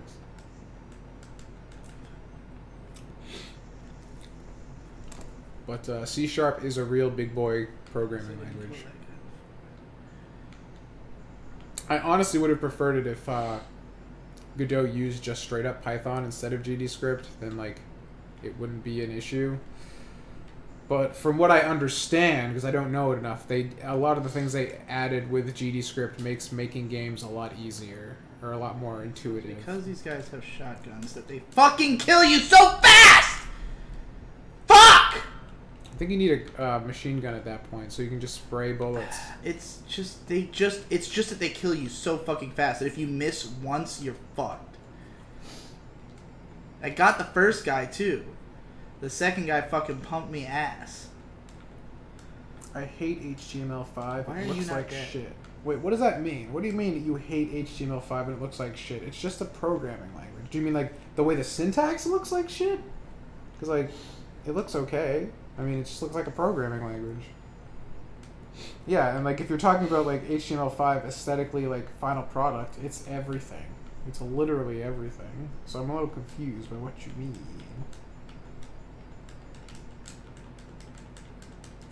Tom is reading the chat and is chill, and Digi is raging at the game. The roles have been reversed.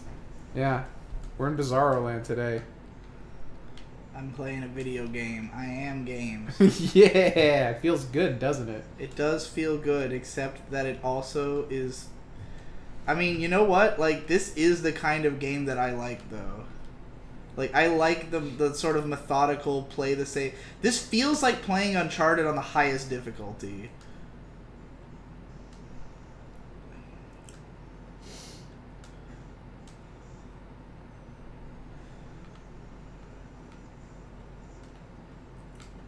All the code is full of brackets. What?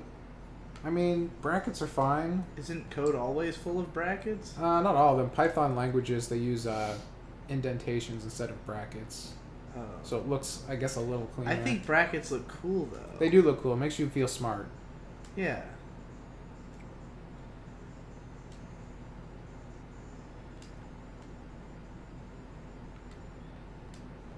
Video idea. Time Splitters is Uncharted, but before it was Uncharted.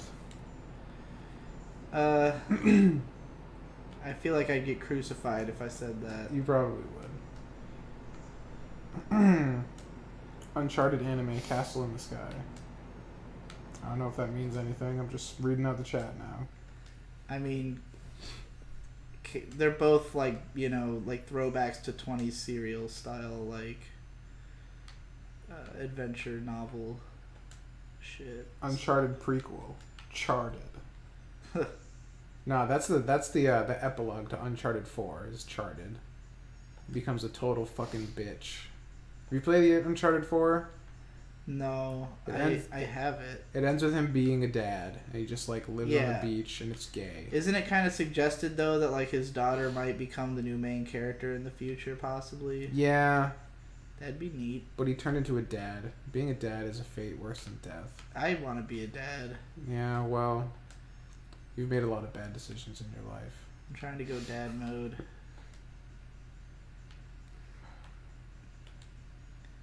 Then this will truly be the successor to Pre-Reg. And that daughter was Lara Croft. Oh shit, dog. It's happening. What is the Time Splitters of anime, did you? Steins Gate. It's got time travel, dude. Get fucked. The laziest, faggiest answer I've ever What the heard. fuck answer do you expect? You think there's actually an Yeah, anime I that think just you could is put time more than 2 crisis? seconds of... Look how much damage that did. Literally, I told you, dude. It's half your fucking health every time. It's hilarious. Why are you still using a shotgun here? Just bullet spray them.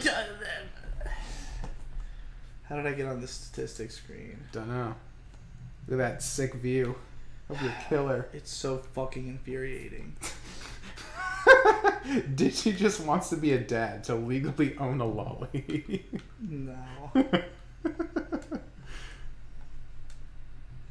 Not fair difficulty.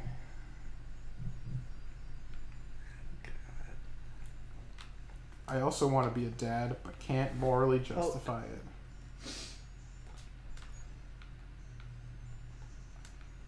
Can't morally justify it? What do you mean? I guess he's a lolicon. I use Python. I don't know if Bash that's for what he backend. meant or if he just meant that he was like a shit person. I mean, that could be true. I use Python and Bash for backend communication between machines. That's what I prefer to look at. Man, that sounds cool. I want to be a cool coder man too. Why is barehanded even an option in your rotation of guns? You know, I don't know. Like that should only be a thing if you are out of bullets. I think it's just a holdover from GoldenEye, you know? Like until Halo had the idea of like what if melee strike was just an additional thing you could do at any time, like is Halo the first game to do that? One of the first, yeah, if not the first. That's like crazy. The first major game to have that. Like Halo was the first like game to be like grenades. Well, yeah. Grenades and melee are just things you can do at any time in addition to your guns. That seems like just so obvious now that it's like baffling to think that there was a time when that was not obvious. You're playing one of them right now, dude. I know. It's crazy. Being made for a lolly sounds nice though. I don't know what the fuck's going on in this conversation, but it's going directions. There's an anime about being a maid for a blonde lolly right now. Oh. It's a love fish. Being a dad sounds interesting because you get to raise someone under your own ideological slant and teach them everything you learned in life, but it also requires you to take care of a whole human being. You also have to remember that they're going to rebel against you inevitably. So everything you would... the key is to find a way to make them believe that on their own without forcing it on them. Like, I think that if you the only way to make somebody convinced that they're correct about something is I mean, you've all seen the movie Inception. Like, you have to make them think that they came up with it themselves. So the key to teaching people is not to just tell them shit and then berate them for not remembering it or doing it wrong. The key is to give them the tools to come to the solution, and then, you know, once they do, then be like, yeah, you're correct, you know? Which is why schools are all dumb and don't do anything right. New generation, their first game is Call of Duty. Sad. Well, I don't know what the chat's doing right now. There's so many conversations going on at the same time right now. Someone just said, doubt anybody's first game was Call of Duty. Not just a maid, a swole ass. Maybe your favorite. Maybe your first person shooter. There's a health pack in the bathroom. I know. Okay. I know everything about this level. Except for how to beat it. Except for why these two fucks do so much fucking damage. There's a did you get the body armor in the other bathroom? The other bathroom is behind these two guys. Oh. Well, they had a really bad shit they needed to take. There we go. Alright, well, look out for that guy. Fucking Jesus. Wait, maybe it's not this. Was it in the, Bless you, Mark. Alright, was there body armor in that first bathroom? Because if so, that's obviously what I was supposed to have to beat these guys. Probably. Maybe I'm just thinking of a later part of the level. Could be. Weird. I mean, there is this area back here, but there's a guy in there, so I've just been skipping it. But I thought that all that was back there was a second Uzi. I mean, I don't think it's worth it. Oh, Fuck wow. You. Oh, there's the body armor. Okay. Alright. So they definitely do intend for you to get it there, but unfortunately I lost most of my fucking health trying to do You fucked you pretty good. But yeah, I think you're meant to get that body armor, then come over here, and that makes it so you can take the fucking shotgun blast. That's probably why you did not get fucking gunned down there every time. Like my dumbass dude. Oh god, Mark jump scare. Do you guys have any basic advice for avoiding YouTube content ID shit outside of don't use copyrighted shit? Nothing over 10 seconds. There you go. That actually is a hard and fast rule. Nothing over 10 seconds. Now you can fuck with that pretty easily by just like sometimes I'll use a 10-second clip, then just skip 20 seconds later and use another 10-second clip that was right afterwards, you know? As long as there's like a gap. Like a noticeable gap. But you gotta be careful not to make it, too close. But yeah, the scanner just looks for any clip over 10 seconds of something. I guess fair use has been reduced to 10 seconds. Yep. I think that's just what YouTube has decided is like, because fair use is like if it's like a small enough portion that it can't affect the sales of the original. Mr. Sir 10-bit just subscribed with Twitch Prime. Hell yeah! That's the way to do it. Anybody not doing it that way. Yeah. And I mean, if you haven't subscribed on Twitch, do it. If you haven't donated on PayPal yet, do it. If you haven't subscribed to our Patreons yet, do it. If you haven't gotten to the Discord, we gotta make an I Am Games Patreon eventually. We have a lot of good ideas for it. We do, actually. I think that people would be... Dude, what if we did the H-game thing we were talking about, but for patrons? We could also do that. That would make sense. Although I think it's also got so much potential that I'd hate to limit it to just the patrons. We could beta test it in there first, I guess. Yeah. Spicy Salt said, signed Digi and Tom shirt. I Am Games white t-shirt is the only one we can do right now. Would be $30 plus shipping and handling, which is $3 for domestic, and depending on where you are, if you're not domestic, more for shipping. That's the thing you need. Now you gotta go all the way back and not die with that much life. Good Oh luck. my god, are you fucking serious? Yeah, remember that circle? Whoa, and what the fuck is this thing? What's going on here? The time splitters are after you now. Oh my god. You gotta go all the way back to that circle where you pick up the Uzi in the beginning of the level now. Oh my god. Good luck! And there's no checkpoints. I just want health. Yeah, there's none. You don't get There's it. really none in the whole level. I don't think so. Why are you poking me, Mark? I'm about to lose my goddamn mind. Well, that guy spawned and killed me instantly. Yeah, that's kind of how they work. What the fuck? I'm giving this one more shot. If you had, because I didn't know about the body armor strat, so now that I know that, I'm gonna give that a good old give it a get. Do easy mode.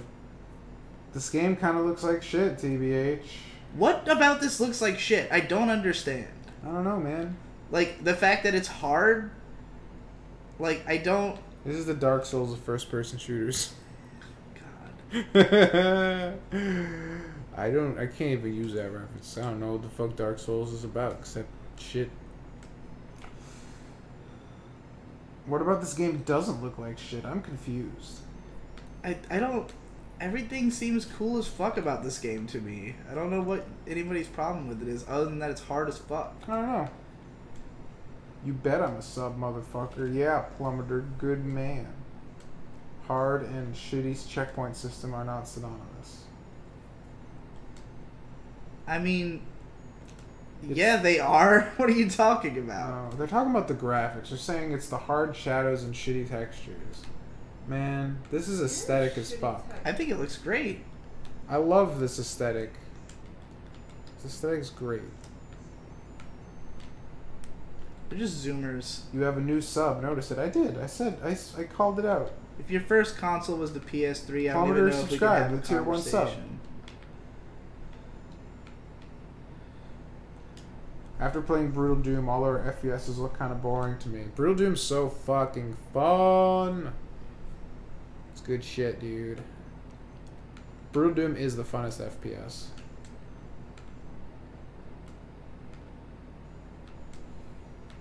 I played this when it came out. Did you beat it when it came out? Are we that shit? CS 1.6 is the best FPS ever. I actually really like CS 1.6. Is there a single player mode in Counter-Strike? No, it's multiplayer only. It's not the best first-person shooter.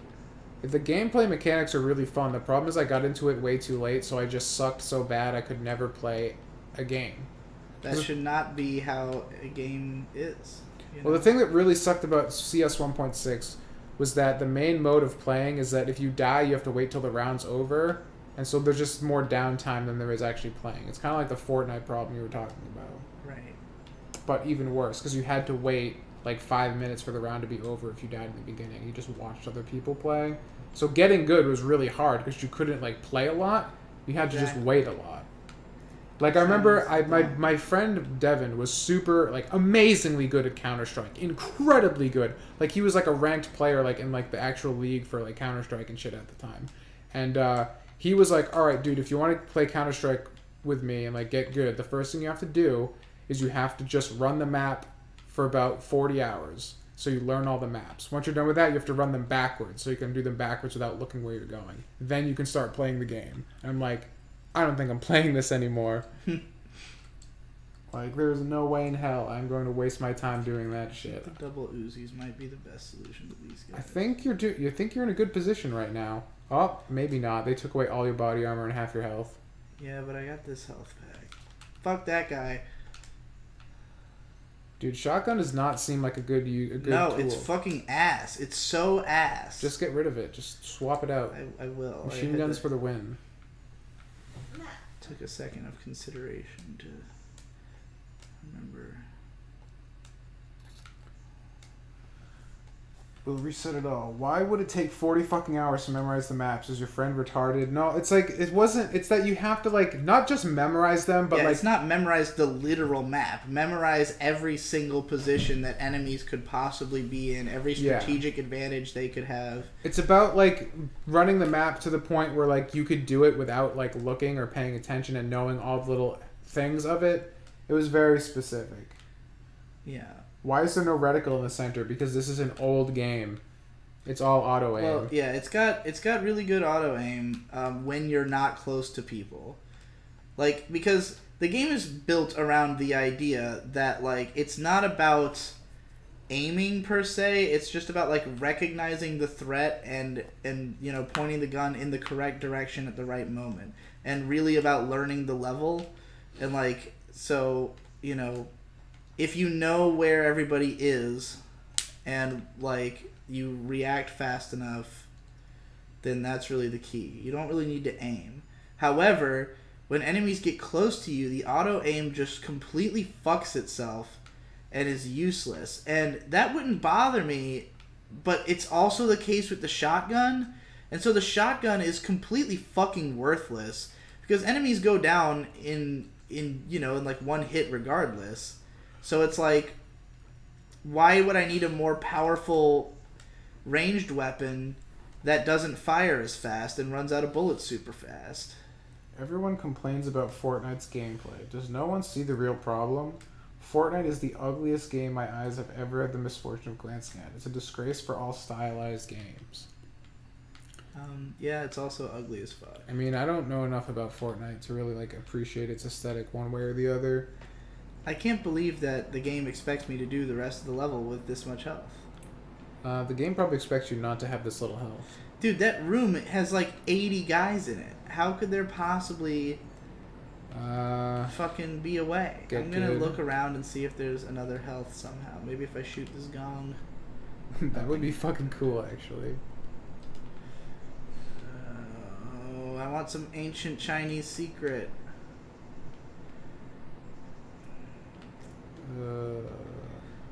What the fuck? Did this guy follow me? Did he follow me from the end of the level, or was he just back there? He started respawning all the guys. I gotta play the whole level over again. No! It's all because you hit the gong. What if this respawned? Yeah, you hit the gong, you summoned a guy instead of a health pack. That would be hilarious if that was the case. I think the guy just literally followed me back to the level, though. And he luckily had not shot. Just ignore Fortnite. It's not the worst thing that happened to gaming. I agree. It's not fun, though. At least not for me. Not my kind of thing at all. It's not cool. It's dumb. It's gay. It's fucking gay. Remind days of playing James Bond games. I'm assuming you're talking about this game. It's made by the same people, so... Yes, this is... Free Radical is the guys who left Rareware to start their own game. Oh, Did I blow up from that box? I believe you did. I don't even look like I'm close to it. Alright. Fortnite is fucking omega gay. Whoa. You don't drop that just for nothing. If you want a crosshair, draw one on the screen with a marker.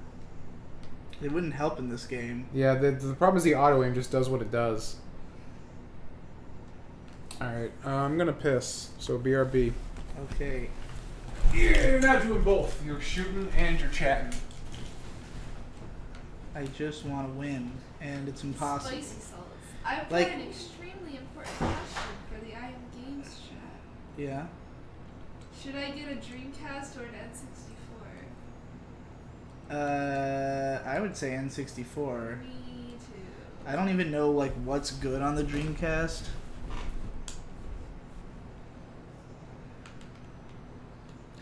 Lil Uzi Vert. How did he even shoot me? How did he even have a chance to shoot me?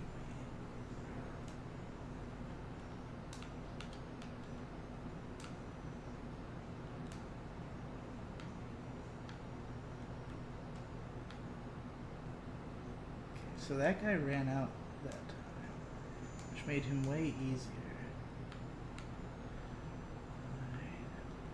We're just talking strats now. This is strats radio. The strat right there was reload your gun before the guy shoots you. Chat is not arguing about why Dreamcasts are better. What is on the Dreamcast that is better than the N64? Apparently crazy shit. Like what? I'm back. Tom, the question was raised of N64 or Dreamcast, and I like to buy. I said N64. Because I don't know what's on the Dreamcast that is worth owning. Dreamcast, because you don't have to pay any money for games. That's true. And N64 games are exorbitantly expensive. That is, well, it depends on the game. All the good ones are expensive because Nintendo games don't ever depreciate in value ever. I don't know, man. I've bought like most of the N64 games I've owned. I've bought like. Dreamcast recently. has Sonic Adventure games, which are fun. Fuck They you if suck you disagree. dick. They no, suck dick. They're fun. Dude, go play Sonic Adventure 1 right now and try to tell me that game is fun. You will be like, this is horse shit. Nah, dude. I unironically like those games. I could understand unironically enjoying Sonic Adventure 2 still, but 1 is garbage. 2 is infinitely better, but 1's still fun. It's got its charm. No, I refuse. Alright. I refuse to acknowledge this opinion. They're like, the Sonic gameplay is exactly the same, just tighter in 2. It's tighter insofar as it's not completely fucking broken. Okay, well, I mean... Power Stone, great fucking Dreamcast game. Really fun. It's just Smash. Smash was fun. There's a Smash on the N64 though. Yeah, there's also Smash. Yeah, but Power Stone is way better than Smash, and there's 2 of them. You can be Mario. You can be that guy with the blonde hair and the red suit, and you get the Power Stone. What else is on Dreamcast? This N64 has fucking Iggy's Wrecking Balls. You beat me. Legacy of Kain Soul Reaver on Dreamcast, not on fucking N64. That's true. Evolution Worlds. That's on the GameCube as well. Skies of Arcadia. Also on the GameCube. We're not talking about GameCube, we're talking about N64. Yeah, but those are on the GameCube, so they don't count as Dreamcast games. They were Dreamcast games first. Are they better on the Dreamcast? I'm not sure. I don't think there's really much of a difference. I think they were just straight up ports for the most part. I know Sonic Adventure 2 got some additions on the GameCube That's port. why it became Battle. Yeah, because they added some half-baked multiplayer shit. Yeah, the multiplayer is awful. I always forget that that's a thing, but God, the multiplayer was terrible. Mischief Makers N64. Yeah, we do That have game's Mischief awesome. Makers, which I haven't played, even though I stole it from my friend. It's weird as fuck. It plays like no other game that has ever existed. Yeah, MDK2 is on the Dreamcast. Crazy Taxi's on the Dreamcast. There was some game called D2 that I wanted to play on the Dreamcast. It looked really cool. That my friend Devin, again, was really into. He's always like, you gotta play D2, man. I always thought he was talking about Diablo 2, because he's always wicked into Diablo 2 at the same time. There's another game just called D2 on the Dreamcast. It's like a horror sort of game, and it looked really sick. I think... Was Dino Crisis ported to Dreamcast, or was that only on the fucking... on the PlayStation? I can't remember. I know Resident Evil Code Veronica first came out on Dreamcast. That was cool. The levels are more linear in SA2. They don't have good replay value. Nigga, I've played City Escape and Green Forest literally hundreds of times. I got so good at City Escape, one time I looked at speedruns of City Escape on YouTube and I was like, I'm better than this.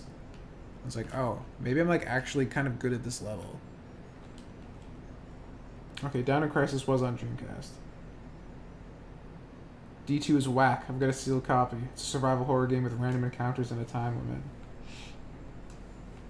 Neon Genesis Japanese N64. The main character is also supposed to be a digital actress that showed up in other games. Yeah, digital actresses was a thing during that time, and needless to say, it didn't really go over well. That is the funniest shit in the world. I feel like that would fly now. I mean, what is Hatsune Miku other than like a digital musician? I mean, that like she literally is in a bunch of games. Yeah, so like that would totally go now. They're just ahead of their time. Yeah. Shenmue 1 and 2 are literally the only games that matter, and they're on the Dreamcast. I've never played them. Shenmue 2 is on Xbox. shit, the Capcom JoJo Fighter is on the Dreamcast. You're right. That game was pretty big back in the day. The Dreamcast also has Guilty Gear X. Fuck! I hate this fucking level. Shenmue Total Meme. Garbage game. I'm inclined to believe that. It probably is shit. I've never played it though, so I suspend. There's been a bunch of people doing like retro reviews of it and being like, "Yeah, this game's like ass." Like, everyone's so excited about it, but like, if you go back and play it, Dreamcast games have more obscure fetishistic appeal. it's true. Wasn't Ikaruga on the Dreamcast? Originally, yeah. Yeah, that's a great game. It's hard as fuck though, but it's super cool. It's another treasure game.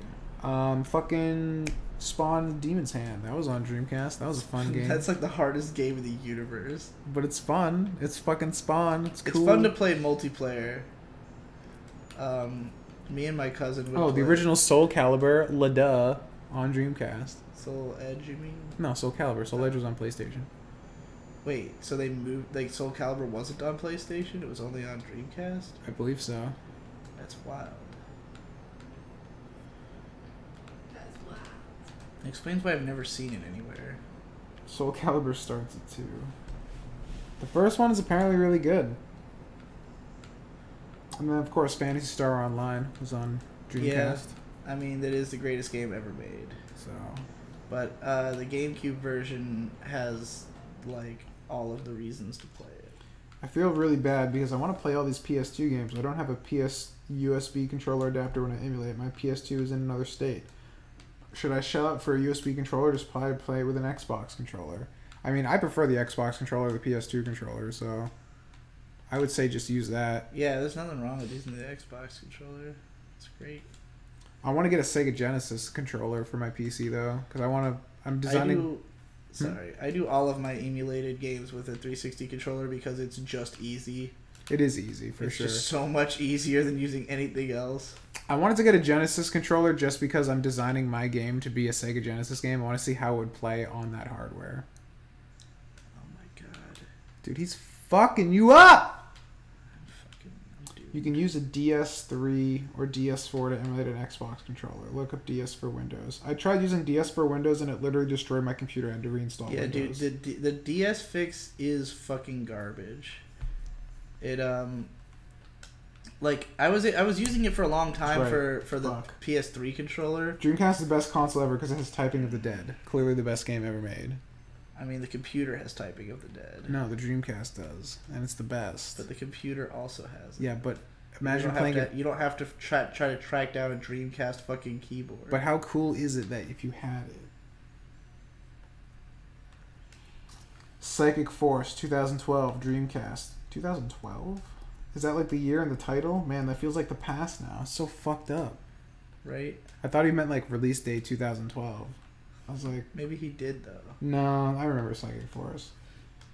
Samba de Amigo Dreamcast.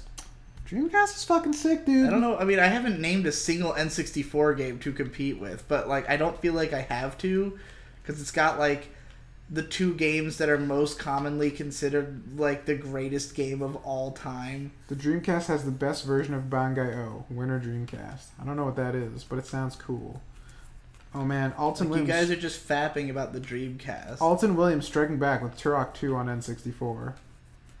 Turok, yeah, I have fucking Turok 1 and 2. Dude, I remember reading Turok 2 Seeds of Evil, the book, back in the day as a little boy. It was a cool game. A cool book, too. I'm not going to be able to beat this. It's too fucking frustrating. Oh no! Turok Rage Wars, best Turok. This is a just joke. Put it on easy and grind through the fucking game. Alright, if the Dreamcast was so cool, why did it fail? It was got crushed by the PS2 because the PlayStation hype back in the day was so big. And the Dreamcast and the PS2 probably would have traded blow for blow, but the reason the PS2 sold so well is because it was the best, most affordable DVD player at the time, so people would buy them. It's both. It's the DVD player thing and the fact that Sega used like the weird discs. The GD-ROMs, yeah. I'll take that. So they didn't have as much space as a DVD. There was a lot of mistakes, unfortunately. Daytona Racing, there you go, Anson Williams. Fucking Battle One. I like Dreamcast. I'm a Sega boy through and through. If I could do nothing but play Genesis, Saturn, and Dreamcast all the time, I could get used to it. Would like the PS2 in the mix though.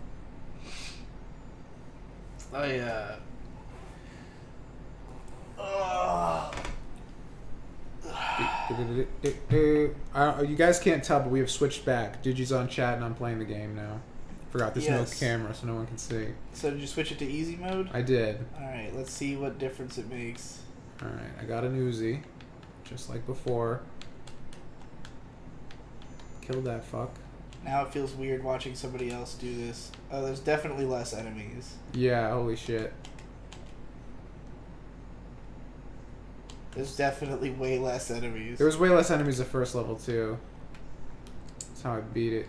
Oh, this is like weird and jarring now after having memorized the fucking other way. Okay, so that guy was still there. Oh, it was just a different guy. Yeah, never mind. I didn't want to pick that up, but okay. I'm sure there'll be more. Fucking nerf that guy. Oh, I can't even watch you do this. It's like hurting to see how much easier it is now. After all that struggle. This is just how games are, dude. The only thing that makes it frustrating is that you can die so fast. Yeah, it is. It's kind of bad. It's like I nailed the whole first part of the level, but then you get to the end and it's like, oh, well, I've got 2 specks of health left and I have to make it all the way back through and there's no health now.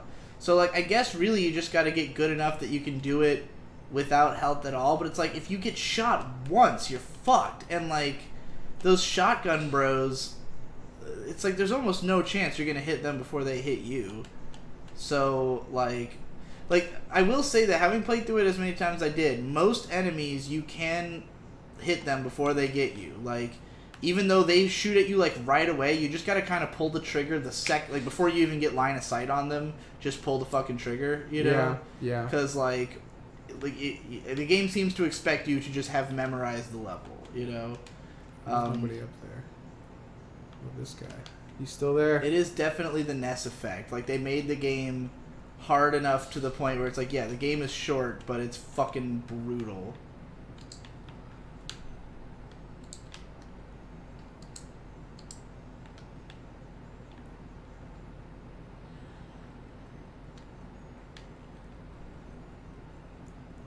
All the time I spent in Shenmue was in the arcade store playing Space Harrier and getting Sonic R models from the raffle at a candy shop.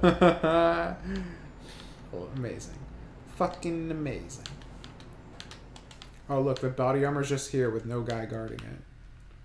Now, look at this. Look at this right now. Look at where I am. Have you played Nomad Soul, which apparently has David Bowie on the Dreamcast? Whoa! No, dude, there's a treasure trove. There's a proverbial gold mine of shit. Hey, Digi. Mm-hmm. There's only one guy. I've already accepted that this is just literally baby mode. Yeah, easy. That's why I wasn't playing on easy mode, because this is just like... It's such a huge difference. Isn't it's it? Like an insane disparity. Yeah, it's Titanic.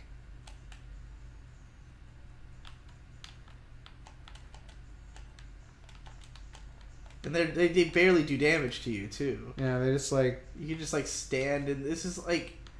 It's unbelievable that the difference would be that fucking huge. That's why I didn't want to play this level on easy, because it's just like, it's a cakewalk at this point. But we are not men. We are but boys. If you have 2 specks of health, you didn't exactly do the early parts impeccably. No, I didn't lose the health until like the very end. It's like literally everything up until the shotgun guys is fine. But the 2 shotgun dudes, it's like... They come in at a weird angle where it's really hard to hit them before they can hit you. And then from that point forward, the level is just like way the fuck harder. It's also really difficult when you get like the rooms where you're most likely to take damage is like when you enter the area where it's just like a hallway and 3 dudes behind boxes like earlier into the level, because it's like those guys are chucking grenades at you and shooting at you, so it's really difficult to hit them before they can hit you because you don't have any cover. And then there's the... God, I might still die here just because they spawn and hit you at the same time. Yeah, it's fucking ridiculous. And then, like, the next difficult part is the shotgun bros. Oh my god. And then... I'm just gonna keep going. When you get to the big room where there's, like, 8 guys, it's like...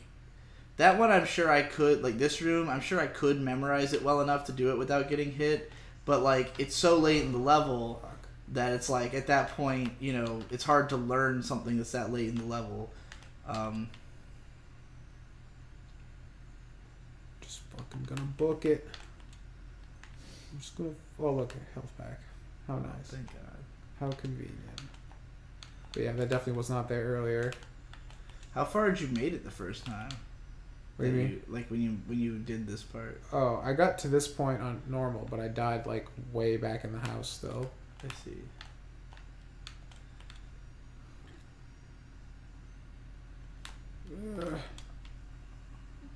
I think I'm good. Yeah. Unless a giant bomb goes off. Fuck you. Literal baby mode. Yeah, it's just like huge difference.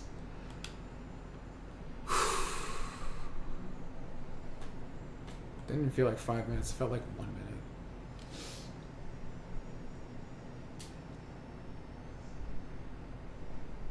Anything going on in chat? Dreamcast has Space Channel 5. Turns out PS2 also has Space Channel 5, which How bizarre, I located right? and bought. Yeah, I'd always just like... I feel like I knew that at some point in history, but like it's just so known for being a Dreamcast game. Cyberden. It's fucking cool.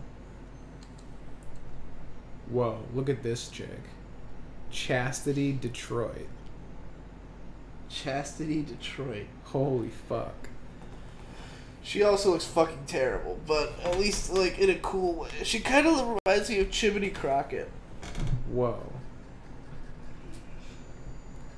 Neo, America's ultimate weapon. The Statue of Liberty cannon.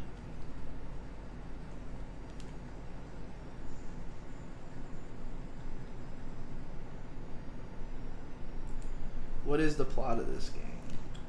There are aliens called TIMESPLITTERS, and they're going back in time and fucking shit up. And you are a member of like a futuristic super soldier guy, and you go back in time and inhabit the bodies of people from those time periods and fight them off. That is the plot. Whoa, what is this place? We're in the future, dude. Now we Oh, got shit. future guns. Oh, this place is cool as fuck. We're on normal again, by the way. Oh, really? ORLY. Are these all time splitters? I don't know. They they're look just like weird robots. super dudes. I haven't gotten close enough to tell what these polygonal messes are. They're I like like how you put cyborgs. it back on normal, like it's not going to be even harder than the previous level. No, it's fine. It's fine. You I got died a in the sci-fi handgun. I died in the first room, but it's fine.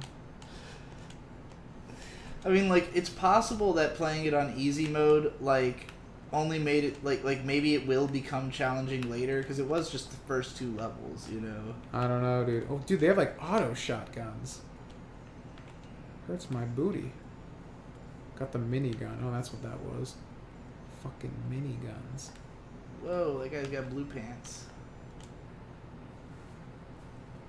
Alright, I'm just gonna book it. I'm just gonna fucking book it. I got a minigun. I don't need to stop. Time Splitter series have memorable levels. Agreed. TIMESPLITTERS game- is cool. Looks like it was designed to be an arcade rail shooter. I have a rocket launcher now. It definitely feels like, I don't know if it feels like a rail shooter, but it's just like, it's very linear and very arcadey. It's just like, identify the enemies fast. It's just strange. The gameplay because, is similar. It's so Twitch based that like you have Yeah. to fucking like fire immediately. Dude, this is a lot. This is a lot for my old man gaming sensibilities. There's dudes spawning behind me all the time too. Oh, look at my HP. I'm definitely gonna make it through this level. Dude, easy mode is the way to go. No, I'm not a baby! You are a baby, though. I'm just a baby! that song. That was from the movie, right? Yep. It was when he's all sad. Got nowhere to go, sleeping on the bench.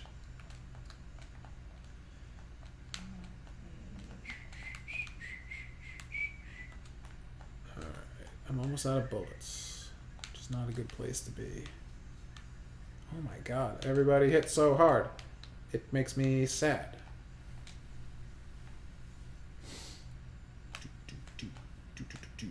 Shooting the bullets in the face. Rocket launcher.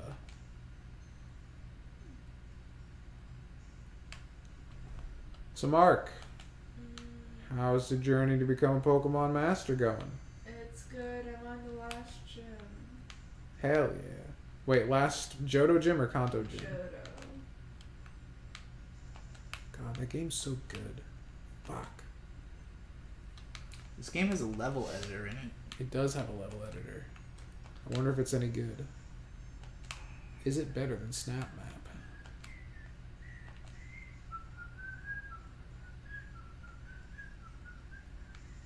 Red Faction won't be fun to play. It's fucking... Have you played Red Faction, the OG? No. Do you know... Wait. Maybe. Do you That's know- an RTS, right? No, it is a first-person shooter. Then no. Do you know anything about the game at all? No. The cool thing is that this it was a launch title for the PS2. Oh wait, is that the one with all the destructible shit? Yeah, it had like the Okay, geomod yeah, shit, I so you know can what just that's like about. make adjustments to the levels. It's And a game that's on Mars. I don't understand how that isn't a thing that became a thing.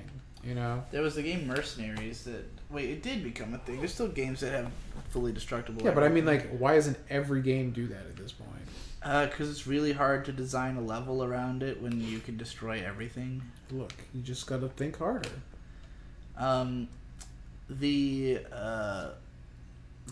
Bad Company games did that, right? Maybe the multiplayer in that was so fun because you could just make tunnels in the levels between like spawn points and like just make your own paths to places. It was so sick. I mean, right now the major multiplayer game that has that is Rainbow Six Siege. It's not so much that you can just like with reckless abandon destroy everything, but like everything is destructible. Like you can cut through walls and shit to Yeah. do shit. More games need to do that. I think it's cool. Look at this guy. Look at that guy. Fucking scythe arms. What a badass. Oh, come on and kick me.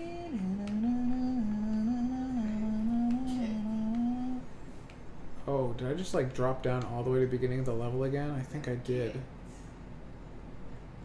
Oh, damn it. Red Faction would be perfect for streams. Red Faction 2 was really cool. Didn't have as much geomod stuff, but the gameplay was better. I feel like Noah Caldwell Gervais recently did like a long ass fucking retrospective on Red Faction. I'm gonna look it up. Why is everybody stealing my fucking ideas? Dude, I'm telling you, the game space on YouTube is very crowded. Glad we got to Shinobi when we did.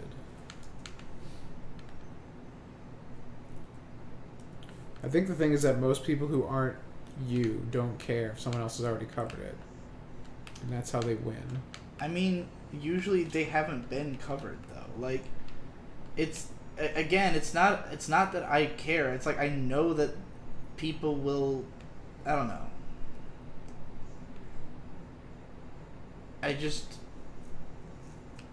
Maybe I'm just autistic as fuck. I mean, I've always assumed that. I mean, if there was a game that we just sincerely wanted to cover with all of our heart, I wouldn't stop us just because other people had covered it. But like, it just seems like if we're going to cover a game just for the sake of covering a game, we might as well pick one that hasn't been covered, you know? I agree.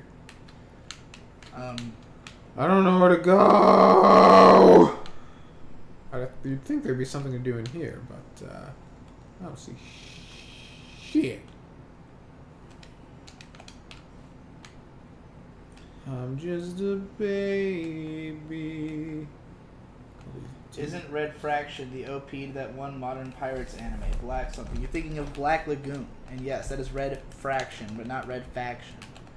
Red Fraction goes, I have a gun, I took it from my lord, sick with justice, I just wanna feel you, I am your angel, don't let fire the missile there, don't let them violate you, no matter who you are, get down on your knees, put your new head, your shoulders, for your guys, go to the end of the earth. For Christ's sakes, this hurting world, shit out of luck. Go with your vision, right on the fire, right on the power weapon, I have it all. Those are the real lyrics to Red Fraction. I didn't doubt you. I saw that shit live at Otakon one year. It was dope. Damn it. I think I keep fucking up where I need to go. I think I need to go up here or something on those beams. Either that or I'm just going in circles. I don't know.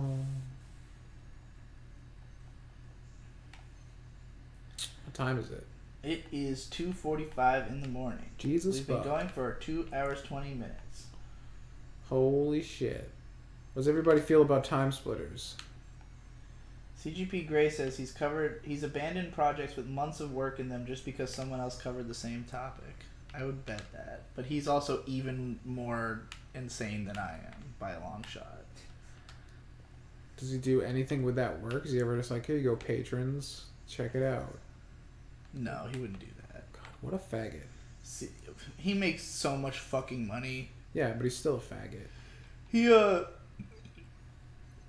He's the type to, like the reason that he does months of work is that everything he does is, like, thoroughly fact-checked, and, like, everything is as accurate as humanly imaginable, and he consults with fucking academia and everything, and, like, he's just too legit to quit. I mean, it sounds like he quit multiple times, though. Well, he quit because somebody else already did it, and so why bother? I don't think anybody else probably did it to the degree he did. That's possible. Although I think that probably he would have a pretty high standard for what he considers doing it, you know, themselves. That nigga makes like 10 grand on Patreon, though. God, what a fucking You have to asshole. become the CGP. CGP, hey, he's got the luck of having been famous early into YouTube.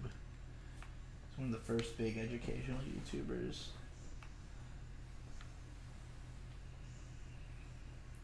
Weird. I don't know where I'm going. Just running around like a retard. Twice I've gone to where I need to go, but then I've fallen off and I had to start over, and now I'm lost. 20 grand per video, Holy according to Mr. Person. shit! Can you imagine making a YouTube video and be like, I just made a $20,000 product? Yep. I mean, if he made something that was anything less than fucking GOAT, then he would, you know, he would be fucked. So it'd be probably a constant source of stress as well. Though he also separately has a hugely successful Patreon for a podcast that him and another guy do. So he's like us, but better. Yeah. What a cunt. Yes. Don't like him. Want him dead. It's the Hello Internet podcast. Yeah. Bo's a big fan. What about the other way? What the fuck? Why is this... What do I do? Where do I go? Where do I go? See that? It's bad conveyance. It's bad conveyance. I'll convey my fucking dick in your cunt, slut.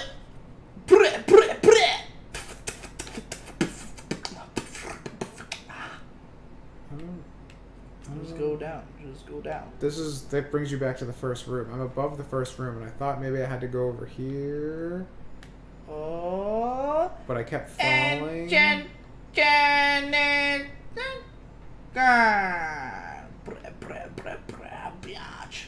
don't know if I'm just making shit There's up. not a lot of people still in the chat, it feels like. Nobody's chatting. Oh, this wasn't where I needed to go. It's just. Have you guys ever seen or listened to anything with the McElroy brothers? I have, listened to, a couple of things that they've done before. Fuck. Have you heard of the McElroy brothers? Should I have?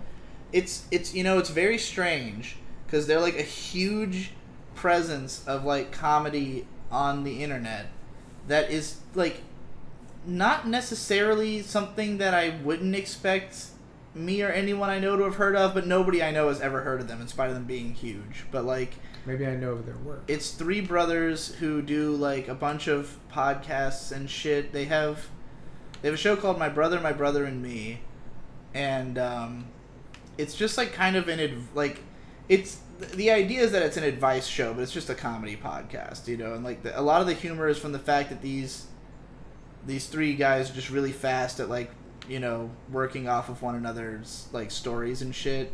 Then they had like a D&D podcast where they do like an epic D&D campaign that apparently is like fucking. The only reason I know about them is because Film Crit Hulk is like a gigantic fan, and he's talked about how they're like his favorite shit in the whole world was their D&D podcast.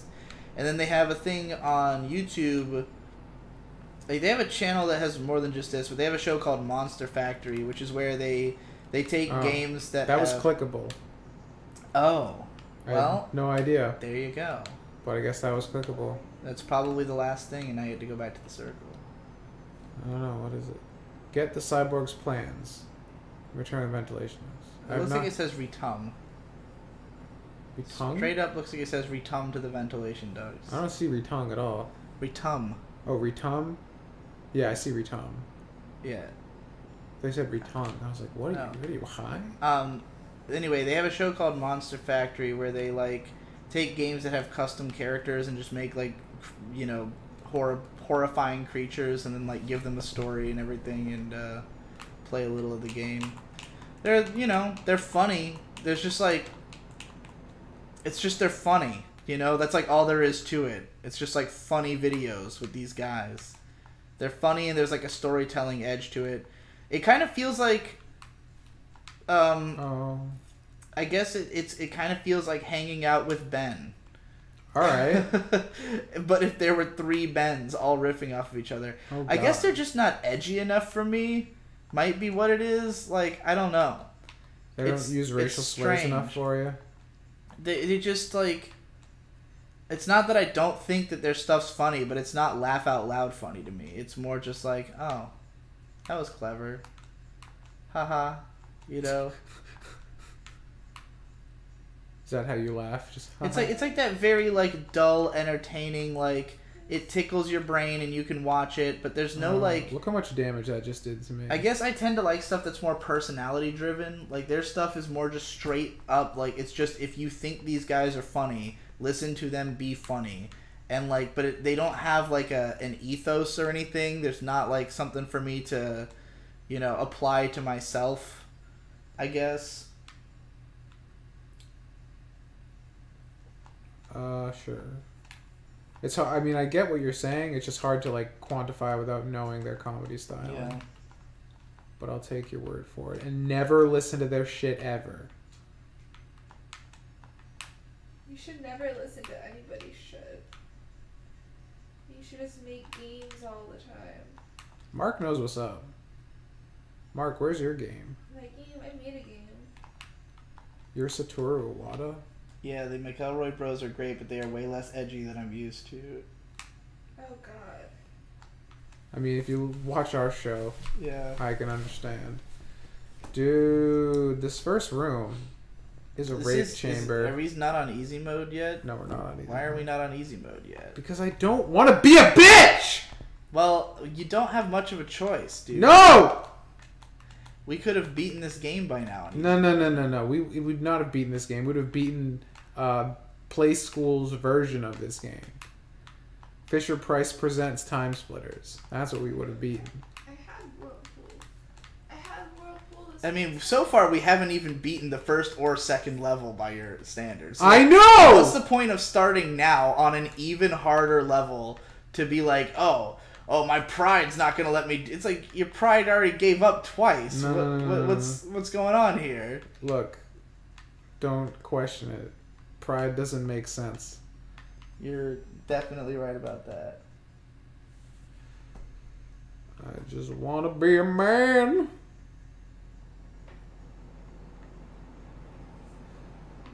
Oh.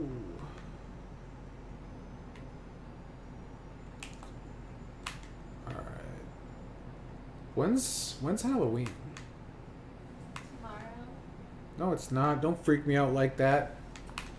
I mean, we're currently on the 27th. I think Where is my Munchie's munchie? coming up Where is today. my fucking munchie? You I think that's munchie? happening. My munchie. Oh, right. Yeah, I think he's showing up like today. I don't think he's coming here today, but He should. I'm sure he'll be here before long. This is bullshit. I feel like I'm living in an eternal twilight. Yeah? Yeah. I've been not very often awake during the day of the last week. Dude, my sleep cycle is fucking terrible. It's a really weird feeling when you're like, I don't know why. I literally do not have any idea why. But like when I'm up at night, for the most part, I feel like a strange sense of guilt, even though there's literally no justification to not be awake at those times. It's just like there's nothing else I'm doing. There's nowhere I'm like. It's not like I'm going anywhere, you know. Like why do I? Yeah. Why does it matter? I guess it's also partly because there was a period where we were waking up, like, we were only up at night for a little while. And this was, like, around when we started I Am Games, I feel like. Because you were in on this, too. Like, we were all, like... We've all been on, like, pretty much the same sleep schedule somehow. Even though, like, me and May obviously are always on the same sleep schedule because we do everything together. But Tom just somehow naturally ends up on the same schedule. My schedule just constantly rotates.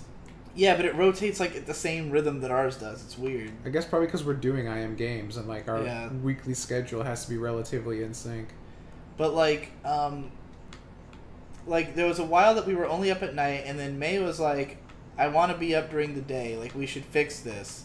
And so we made a whole effort to fix it, and then it was normal for a while. What's the point?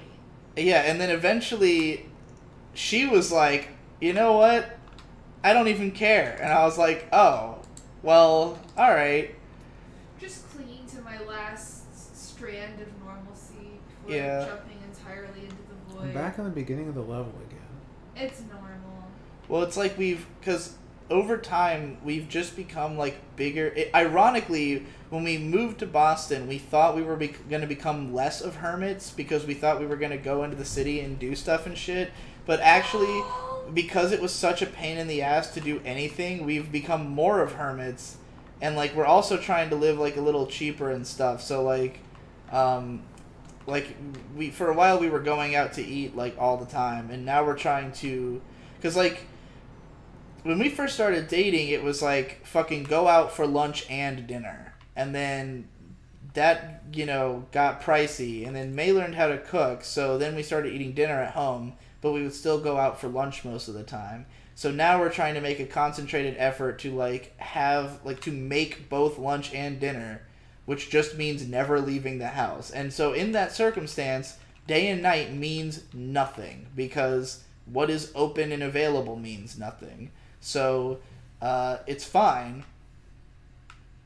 It just is like, it makes it so you never know what day it is or what's going on. Not that we really need to know. I'm working on a really big fuck video. The first in a series of really big fuck videos. What video are you doing right now? Dude, we've talked about it on every fucking live stream, basically. Are you still working on it? Yes. Oh, we got a thing. I think those are just out of sync. I think they're just not working. Are those just from like hours ago? Yeah, the first one was from hours. It was remember when what the fuck? Yeah, they were saying what it was. Yeah, the first one we got was the guy who gave us $1 and said sorry. Like, so this is one of the people who's given us bits. Yeah. Like literally hours ago. Correct. What the fuck? What's your name? You're Jatini? Teeny weeny. But what about when it evolves into a dragon knight? It'd still be funny for it to be named Teeny Weeny. Good. He's making up for something. Oh, did I get the thing? I got the fucking thing, dude. It didn't say anything on the screen. Never says anything on the screen. Just gives me a little icon. It's a little thing. Oh! Those don't look like time splitters. Not yet. Do you know? You realize that every single level is You exactly the guys get same? notifications when somebody follows you. That's what it is. Oh. Yeah. So, like, somehow the only notifications we have is follows. Even though Yeah. that's the least important thing That to makes have a sense. notification for. Oh god, here we go. No! No! Oh, I got a time mine on him. Oh god, I'm getting shot from behind. You're fucked. Shut up! You're fucked. Shut Look up! at those guys. Look at them all. Looked like a zombie was coming up behind you. No! That every level is the same, by the way. Just that, like, it's always go get the thing and then run back. Correct.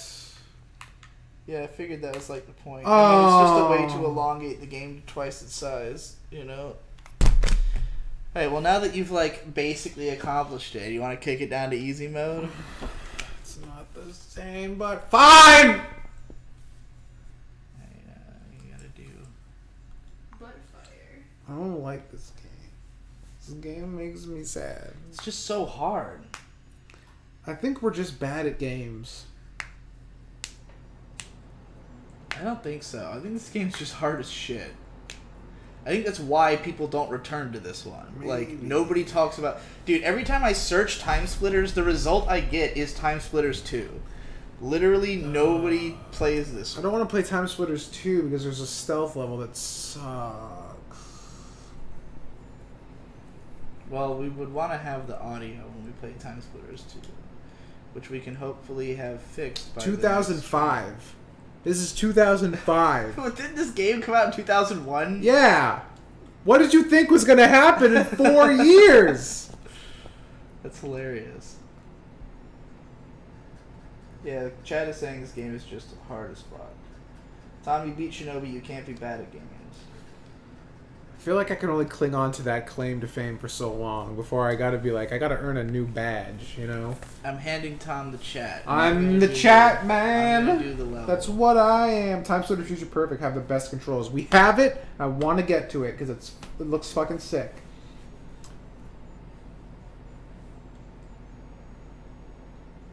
You guys are bad at games, but this is also pretty hard. Tom, is Sonic or Mario better? Mario's better than Sonic. As much as it pains me to admit. Dude, Sonic is garbage. Sonic has a movement system that actively fights against its core gameplay. What was Tom's claim to fame? Beating Shinobi for PS2. And for making My Little Pony reviews, but, you know... I wasn't sure if that was what he meant. I was like, what does he mean by... We don't talk about that.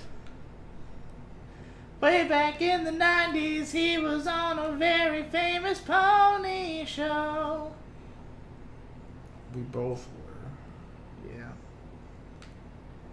You see, once upon a time not long ago, when people wore pajamas and lived life slow, there was this fucking television cartoon about horses. And somehow, both of us watched it and went, this show's really good. I'm going to do some research on it. And then we found out there was like a shit ton of people who were really into it and making tons of fucking creative stuff about it. And so we were like, hey, let's get in on that action. And so Tom made a comic about it and ended up on a podcast. I didn't intend to actually go into this much detail using this voice, and now I'm annoyed at myself. No, you gotta say this in your Digibrunny voice. Oh, God. You gotta bring that I don't up. have enough youthful enthusiasm to do that voice anymore. I died with the era. Hey, every pony. Today we're going to talk about my history with the Brony community. I never said that at the start of any, like, real video. I know. But it's your catchphrase anyway. It didn't catch on as much as I would have liked. Probably because I didn't say it that often. If you'd started every video with it, you would have... Yeah, but I know that a lot of people would have bitched about it on every video, so that's why I didn't. Well... You ever wonder what Dr. Wolf's up to these days? He's still doing the same shit, dude. He's still making My Little Pony reviews. Oh. And he still gets good views. He's got like over 100k subs, I think. There is no justice in this world. No, there never was. I didn't realize you beat the level. Yep, These guys 2 switched minutes. to Animorph YouTube. Animorphs? Yeah. Animorphs is so fucking cool. Dude, Tom, if you do an Animorphs lecture, I guarantee you'll get 250,000 views minimum. I plan on doing that next RadCon. Good. Stop or bind of MLP. The days then are over. That's exactly what he wrote. So is it every pone or every pone? As in neighing. Yes, written Neigh. It is the second one. Also, and everybody fucks this up. The hey is meant to be Hay. Hey, Yeah. every pone. Oh, we can go to like 4 different levels? Whoa, we can go to all of them? Yeah. That's weird. And it tracks what your best time is on each difficulty. Correct. That's cool. I'll just play the last level and beat the Should I go game. to Village, Chemical Plant, or Planet X? Chemical Plant, because that's Sonic level. Fingers McKenzie? I wonder what this guy's going for. Whoa, Velvet Island. Velvet. I want to be Revelve. Why is he not in the center?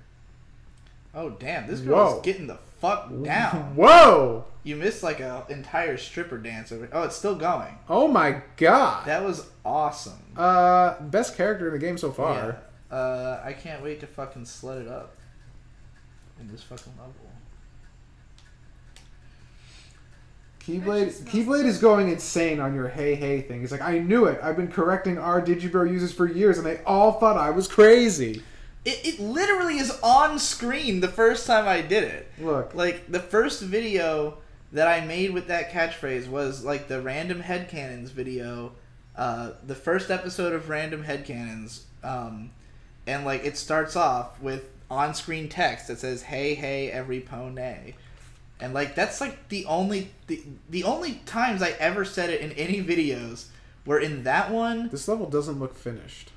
What do you mean? That pink looks like a placeholder texture. This looks like a level in GoldenEye, like one of the multiplayer maps. Why pink? Like, it's brick, but it shouldn't be pink. Is this meant to be a stealth mission? Because I've got a sniper rifle. Oh, no. Oh, no. No, that guy saw me. Anyway, I said it in that Random Headcanons video, and then in the announcement for the shirt that me and Tom made. Tom did the art, and I paid him $25 to make the artwork, God, and I made $25 on the t-shirts. So I just broke even. And I didn't actually get that $25 for about 6 years or something. Well, how long was it? It couldn't have been. We haven't known each other for 6 years, but it was a little while. Yeah. But I got you. Yeah, he eventually gave me the $25 because I brought it up. I'm better with the IM Games money. Yeah. I will have to get you the other money once it actually comes in. I'm excited. Should give me the money for this laptop while you're at it. I'm just saying. That's true. I mean, I have not used it for anything other than IM Games. So. But once you do, once you pay for it, you'll feel obligated, and then you will. See, the thing is, I never really use laptops. Yeah, but at the same time, I feel like I need to have one. I know I need $400. So. Has Digi ever even played a Dreamcast? I'm sure you have.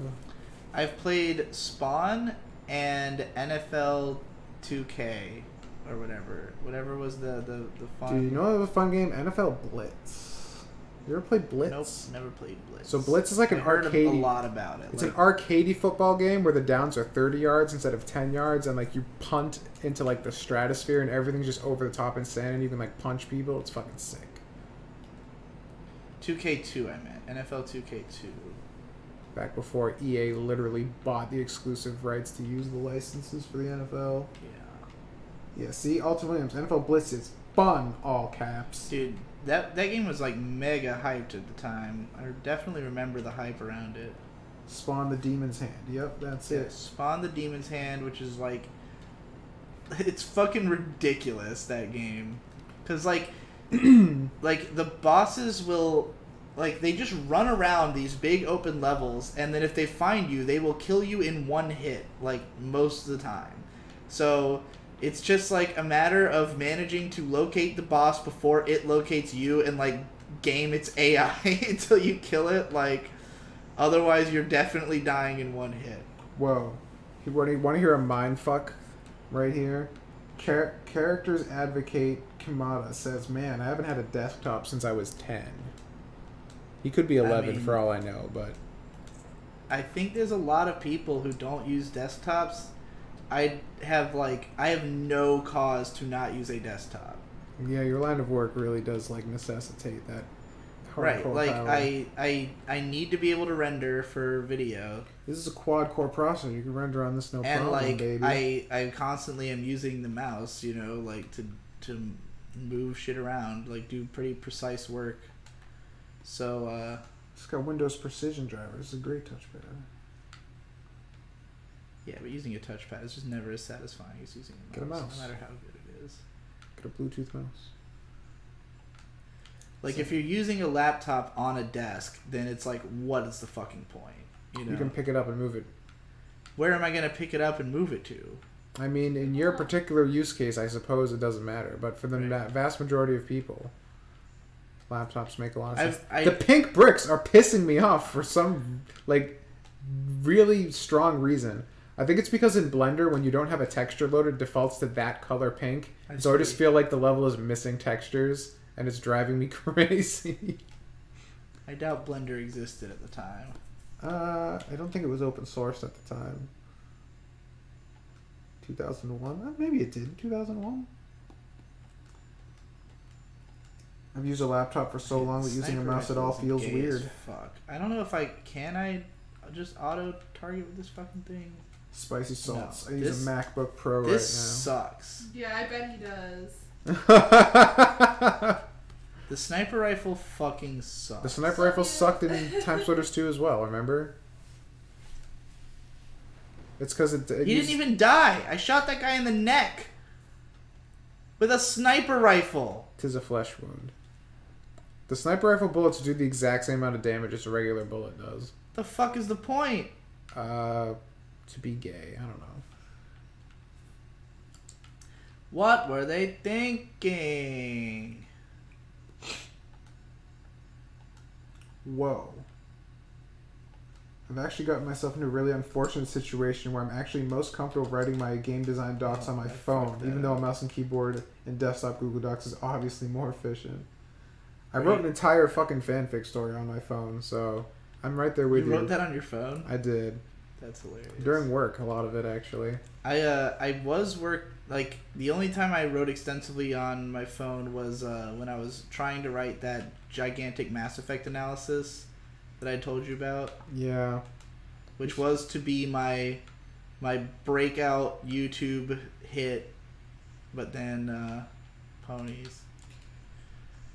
Well, I mean, they did the same job, so I suppose it all worked out. This is easy mode, by the way. Oh, you're dying on easy mode? Yeah. It's because the fucking sniper rifle is so dick. Do you have a pistol or something? You can just fucking use that?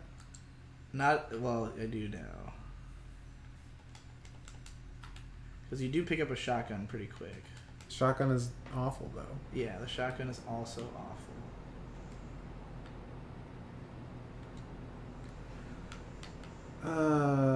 Mass Effect 2 lore runner? I don't know what that means. What the fuck? I'm sure that was for ages ago. Yeah. Is nostalgia good or bad? I wrote a video about it. I didn't. Yeah, the follows are popping up. It's very odd. Those are follows? Yeah. I don't really get it, man. And it's the default follow too with the fucking zombie. You look like such peasants right now. There are a bunch of people following just because it's a thing that is I would turn off follow notifications is now following. I'm assuming it's a meme. Okay. That's funny. The computer's all the way over there, so it ain't happening. Yeah. How did you fucking make that account so quickly? Is that like... You could probably just change your name on Twitch. Hate when game don't hold in time. It disappointment. Oh, I know what that means. Man, me too. This game is awful, says Corbrewer. You know, I really dug this game until this level. You know, the problem is that, like, it has really great gameplay, and if they just, like, halved the bullet damage, I don't think there'd be a lot to complain about. Right. Well, except the sniper rifle sucking dick. Well, that's just every sniper rifle at this point sucked. Like, they hadn't figured out good FPS controls yet. How did nobody think to use the clicky fucking click? Or did that not exist in this gen? It did. I mean, this controller has it, but this is like a weird super controller. No, it had... Even though the DualShock 1 had those. Just play indie. Bad graphics are better than good graphics. I kind of agree. I mean, I don't know if I agree when you phrase it like that, but I mean, you know what they mean. The old school graphics look better than the fucking photorealistic brown I definitely agree with that. ass fucks. I think that What modern game would have pink bricks? I really, like, the problem isn't with the modern graphics, it's with the fact that any game that goes that far into graphics is not going to take risks with art design because they don't want to make a faggot game. Well, here's the problem. Like, do you know how, like, modern That's graphics... what it is. Do you know how modern graphics even work? How? They scan things. You just scan people's faces, and that's how you get models. Right. And you scan objects. Like, that's just what you do. It's all scanned. So, like, you can't do, like, unrealistic things, really, because you're starting from literally reality. Well, I mean, like, even just color design. Like, people complain about how modern games are, like, always so brown. And it's just because, like... Reality's brown. Most people, like, the average normie consumer, like, will complain if things are not realistic. Because they'll be like, everything's fucking green. It's retarded. It's a fucking faggot game. Yeah. And it's the like... normies have ruined everything again. What a surprise. But, like, the thing is that if you want to make a game of that level of visual fidelity, like, you have to appeal to normies because you can't afford not to. You know, like, it's too expensive to make a game of that visual quality. Yeah, so I don't it's feel like, bad. I don't feel bad for game companies. I don't feel bad for them. Grave. They just shouldn't try to appeal to such a big market. They should just make games that, like, I think that everybody, like, thinks they have to push tech to sell, but, like, you provably don't, you know? Like, Undertale fucking sold. Like, that game is a indie darling, you know? I also think, though, that, like, most people's problem is that they get a tech degree and then they're like, I need to get a job working for a game company to pay for my life. And it's like, art is a shitty job. So don't bother doing it as a job. Sad Zamboni says, why aren't you guys playing this co-op? Because... Wait, can you play this one co-op? Yeah, the first option was 1 player, 2 player, 3 player, 4 player.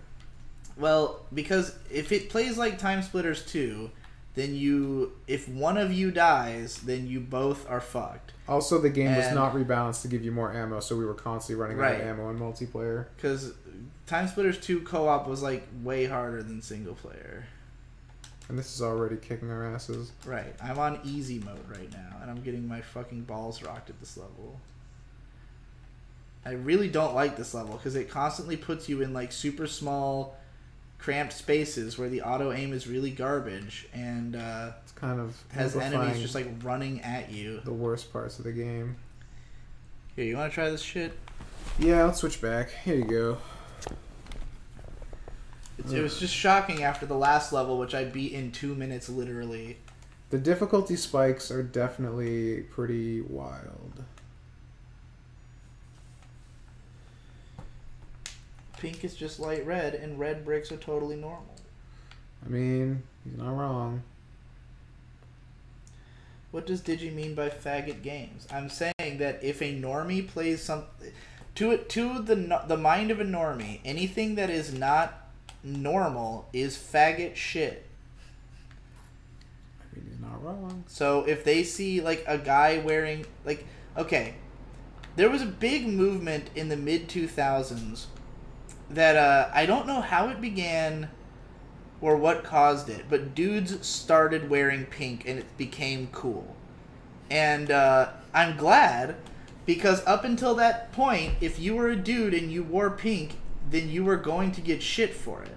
But then there was like this period where like it was like, yeah, real men wear pink, because like the way to subvert the masculine identity is to make it like to basically tell guys, well, if you're a real man, then wearing pink won't make you less of a man, which is true, and it's actually like a good thing. And so I'm glad that this happened, even though the way it was portrayed was really fucking obnoxious, because it was a bunch of guys going, yeah, I wear fucking pink because I'm a real man. And it's just like, oh, stop. Like, that was what it was like in middle school, in fucking the early 2003. Around the same time as, yeah, in the club with my homies. You remember this song? Of course. The song was fucking everywhere in 2003. Anyways, I'm glad I have no idea what you're talking about. it was a really huge Usher song in 2003. Anyways, yeah. So the point being that it's not that normies don't like the weird colors. It's that they're not normal, and anything that's not normal is faggot shit. But if you can convince them that it is normal or that it is manly, then they'll accept it. Some of them will see this as, and like they will recognize the subversive quality of it and think that it's trying to trick them into being gay. So like it's, you know, this. It sounds funny, but I'm completely serious. This is real shit. This is what I've witnessed in my life.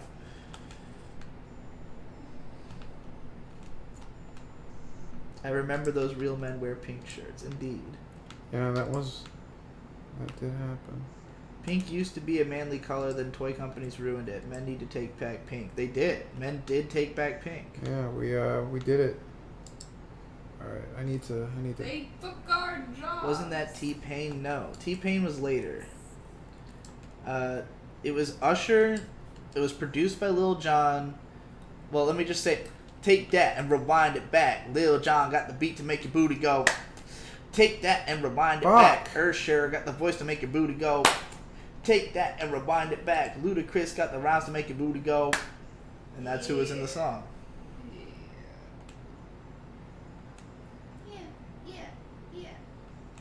This level is shit. You are correct. Alright, I turned off... Spicy Salt said Digibro is faggot shit, to which I'll Die Without Pie says Digibro is that good faggot shit, though. Indeed. Yeah. Nintendo games are colorful and stuff usually. That is exactly why Nintendo games... See, the thing is that up until a certain point... you know what? This is actually an interesting conundrum. Is that a lot of what is remembered historically as being like normal or even as being big is a better way of putting it. Stuff that's remembered as being big can change dramatically depending on how big the, like what is the comparison we're making, if this makes sense. Like, okay, Devu has often talked about how there was a point when AVGN was considered like the biggest guy on YouTube with 30,000 subs. And like AVGN was hugely influential because like so many YouTubers in that early period like were copying his style, but those people got way bigger than him and in turn were even bigger of an influence. And so like AVGN's like he probably has like, I think Cinemassacre has like probably, I don't even think they have 1 million subs, and like part of that's because of the terrible business decision of him sharing the channel with a bunch of people who suck. But like I don't think even though his reputation has been alive enough that, you know, a new AVGN video will still probably get over 1 million views, like he's not nearly as famous as somebody who's famous now. And so I think when it comes to video games, there's a lot of games that are considered like these extreme classics that were like everyone talked about them at the time, but the amount of people who talked about them is so much less than what would be a big game now. So for instance, like Chrono Trigger might be a good example of a game that, like, yeah, if you were a gamer in the Super Nintendo era, you might have, you know, you probably knew about this, but the amount of gamers was just so much less because there were a lot less normies involved. And I think that there have been several eras of history where video games were normal. Like, if you're talking about the late 70s, then, you know, normies played arcade games. If you're talking about the late 80s, there were normies who played the NES. But, like, you know, the Game Boy was really popular. But, like, a lot of those game consoles, like, it's funny to think that, like, Ocarina of Time, for instance, is considered, like, the greatest game of all time. Like, if you're a gamer, then surely you've heard of it. But, like, the N64 was not that good of a selling console. So, like, there couldn't have even been that many people who actually played it as compared to the number of people who played Grand Theft Auto, which I would say, like, brought gaming to normies. You know, like, the PS2 brought gaming to normies on a much bigger scale. So, like, whereas Nintendo, if you were into games before the PS2, it would be, like, a given that Nintendo were the guys, because they were, like, the biggest gaming company. But then, when Sony consoles outstripped that popularity, it became that Nintendo was the faggot shit, you know, because suddenly they were the odd man, because they're making colorful, whimsical games, and, like, that's not what got the normies into gaming, you know? So, like, you can't make that kind of shit and appeal to the biggest audience, but, like, Nintendo took a different route and said, okay, well, we won't market ourselves to, like, we'll market ourselves to normies in a different way. We won't do it by making video games for normies. We'll do it by making, like, a whole different type of console experience. And that's why the Wii was so successful, is that, like, you know, they didn't take the approach of, like, what video games would normies want to play. They took the approach of, like, let's build a console that's got a fucking weight, you know, the Wii Fit. Like, the Wii Fit is, like, it's the most normie shit imaginable, you know, but it fucking worked. Are you kidding me? So, like, yeah, it's all about that. It's all about that fucking... That booty. Well, now Fuck! for 2.7 million subs. Well, I guess they've picked up in the time since I last checked. This level is the worst. It is unbearably shit.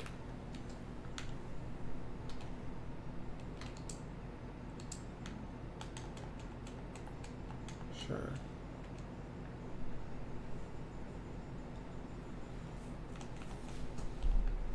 I'll Die Without Pie says, the idea that a 3D Zelda game is the greatest game of all time is preposterous to me. Less so for Breath of the Wild because it breaks the Zelda mold, but still doesn't break the gaming mold. I mean, Ocarina of Time is way better than Breath of the Wild.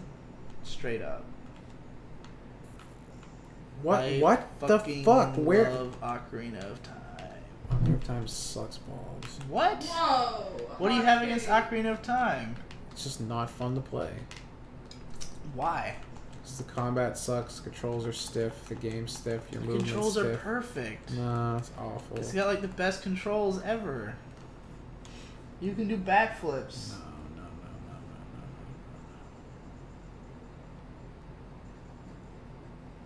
I can't imagine. I can't understand how you could not like Ocarina. Do you like any of the Zelda games?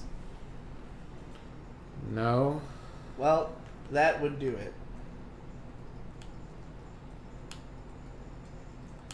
PS2 was made for white, middle-aged violence junkies. The Wii was made for parents and grandparents. Completely different demographics within the vague group of normies. Yeah, I guess so. I don't think the PS2 was made for those people. I mean, the PS2 had the biggest, broadest game library of any console. Like, you can find the colorful, cutesy, fun games on the PS2. It's just that they were not going to get talked about and sell with the normies. Yeah, you know? I mean, Sly Cooper and Beautiful Joe and Okami and... Beautiful Joe was originally a GameCube exclusive, but... It got ported. It got fucking ported. Remember the Beautiful Joe anime? I wish I didn't. Is it that bad? Yeah. It's not good. It seems like it'd be such a cool anime, though. They didn't take that route. They didn't take the route of making it cool. Clearly they didn't if you're feeling like this. I mean, it was on the Funimation network for a while, and every time I ever looked at it, it was just characters standing around talking in really flat animation, and they looked like shit. Oh my god, Raikou. It's right. Mark has encountered Raikou. I can't catch it though. Why? So it would have to, status affect it. Do it. No, because it ran away. No, you fucking dork. It's really fast. I can't help Just it. throw a ball at it. Throw a master ball. I don't have a masturbate. Throw an ultra ball. Just reach down your pants, grab one of those ultra balls, and make it happen. Good point. Alright. This is terrible. Everything about this is bad.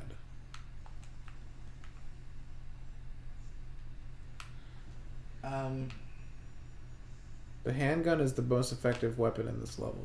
It seems that way. And it is.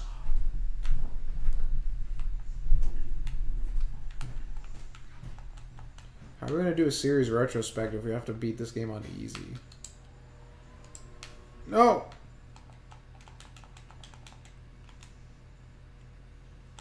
Get fucked. Oh, hi, Mark. Oh. What the fuck was that? Fucks them all up with a lot of bullets. Everybody needs to watch Project Badassery, Episode 2. M. Not's finest work.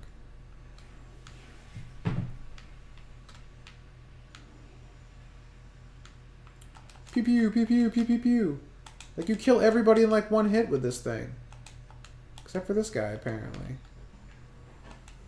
But the rest of them, one hit. Everything in this game is ass. But sad. I So thought you were talking about Pokemon. I was like, what? So, No, I would not Tom, say that. I have to bring up a really funny contradiction / paradox Okay. of the way you've been talking tonight. You see, you've been bringing up the fact that you've been criticizing me for being like, oh, I gotta say things that are like unique and like not cover games that everybody's talked about because I have integrity, and you're like, this is supposed to be a low integrity venture here. And yet, for some reason, you seem to think we need to complete games to talk about them. Which is something that not even major reviewers that work for websites that get paid real money do. You know what? You make a very good point. And I I have to walk feel that back a bit. I feel very confident that I've seen enough of this game that I could. I mean, we already did it for Mega Man 11, so I guess we've already popped that cherry. Yeah. I mean, like, all you really need to know is, like, what's the game. There was a health pack And in this back there, by case- the way. Oh, shit. In this case, TimeSplitters 1 is not the one that people generally remember. And I think we've learned enough about the game to say why. It's like, I know what I would praise the game for, I know what I would criticize it for. We've seen probably all the weapons. I suppose we could just keep playing the good levels. variety of levels, like... And yeah, we could switch to the other levels just to give them a shot. There were 3 that unlocked. So yeah, I feel like I'm confident I've seen enough of TimeSplitters 1 that we don't have to beat it. You're right. You're right. I concede that point without argument. Excellent. The machine churns on. That is the point. Yes. I don't know where it wants me to go from here, though. I don't know either. This level is a fuck. Oh, game- oh, right. There's a fucking person up there that keeps killing me every time I get to this point. Get out of here. I honestly, like, I understand that the chat might feel differently, but, like, I really thought this game was a lot of fun until this level. It was frustrating, but, like, the core... I think it's easier for us to say that, oh, of course this is fun, because, like... We're playing it? Yeah, we're playing it. We can feel that the gunplay feels good. Because like we can feel the Just rumble. drop down there, dude. That's got to be the exit, right? I'm going. Wait, I'm going the was wrong that- way. Yeah. Dun-na-na-na-na, dun-na-na-na-na, dun-na-na-na-na-na. Fuck you! All right. Yeah, I mean, it's like the gunplay feels really good because like the guns look cool in your hand. The enemies react a lot when you shoot them. It's got like the bullet effects look really good. So it just feels good to shoot people. And like it's cool that the aim, like the way the auto aim works feels nice because it doesn't feel like it doesn't feel cheap. Like it doesn't feel like you cheated to get the kill, but it also is like it's weirdly satisfying when you like weren't really sure if you were gonna make that shot, but then you do. Whoa. And then you kind of realize that you can just fire really fast and like, whoa, oh yeah, she's actually hot. My God. I mean, in a really fucked up, weird, gross kind of way, she's hot. What? Okay. What? Do you think she's hot or not? She looks like a giraffe with tits. Yeah, but she has tits. She's She Digi's has a underboob. furry. That doesn't stop him. Wait, she oh no, she just meant I get what you're saying. I don't know. No, she's hideously fucking ugly, Chat, do you but she think does have she's hot? underboob. Question. Look, underboob does Underboob like is great. It definitely is. underboob solves a lot of problems. Okay. Play Bangayo. I thought that was like a Kamen Rider show. No. Maybe you're thinking of Deno. Deno was a common. Why is that problem of realism over expressive characters prevalent in mainstream comics too? My issue of Heroes in Crisis shouldn't cost so much. Why does Harley and Booster Gold look like lifeless statues? Probably for the same reasons I just talked about, man. I have a laser gun. She is not hot, but the underboob is good. Agreed. You described something hot. Giraffe with tits does not deter my lust. This level is Turok. Man, I wish that Turok reboot that came out on the 360 didn't suck. Who made Turok? Acclaim, I believe. Either Acclaim or Midway. Yeah, I wanted to say Midway, but I can't imagine Midway making a game that, like, I don't want to say making a game that good, because not that they don't make good games, but like, Midway always had weird priorities, I feel like. Well, they made fucking Mortal Kombat. Yeah, Mortal Kombat is, like, terrible. Finally, somebody agrees with me. That game sucks. I mean, it's Mortal Kombat is great, but not for being a great fighting game, you know? Do I keep falling off this thing? Alright. I have all lasers now. Apparently in 5 years, we're all going to be aliens with lasers. I will say that, like, because the newer Mortal Kombat games, Mortal Kombat X, and the one that's followed up from it, I don't know what it's called, like, they went and tried to make it, like, an actually, like, polished, competitive-ready fighting game, and, like, it had a little bit of a competitive scene around it and stuff, and it's, like, it's good, but at the same time, it's kind of, like, it's still kind of stiff and slow compared to other fighting games. That's like, I wouldn't choose it as my Mortal Kombat. It's the animations are so stiff and so crappy that it doesn't feel good to play. Yeah.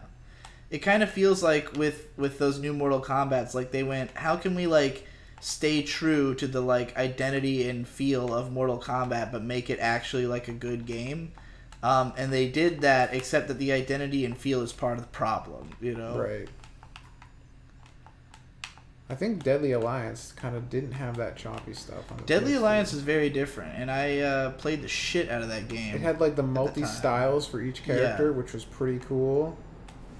They even had a pretty decent GBA port. It played way more like Soul Calibur. It did, which is probably why I liked it. That game was insanely content-rich, too. Most Mortal Kombat games are. Like, the story mode in Mortal Kombat 9 and 10 is fucking crazy. Well, that's why I was talking about that, like, games that aren't as, like, built for, like, fighting games that aren't necessarily as competitively viable will usually be more content-rich because it's, like, that's the kind of game it is, you know? It's like, yeah, it's not It's not about making an amazing fighter. It's about making a game that will, you know, make the fans happy. And like being a Mortal Kombat fan isn't like being a fighting game fan. I almost feel like, you know. Maybe. I don't know what I'm talking about. I'm probably wrong. When will you do a Soul Calibur video? I don't know. I've been watching May play through like the like story and mission modes. I mean, it is what it is. I could probably talk about it now. Like, I'm not gonna have enough to say to be like the most interesting video about Soul Calibur because I'm not a fighting game expert. So like, I'm probably gonna make a video called like a casual Soul Calibur fan's take on Soul Calibur 6 and like you know, leave it at that. Because there is, I think, a worthwhile take, because, like, Soul Calibur's had kind of a rocky road for that type of fan.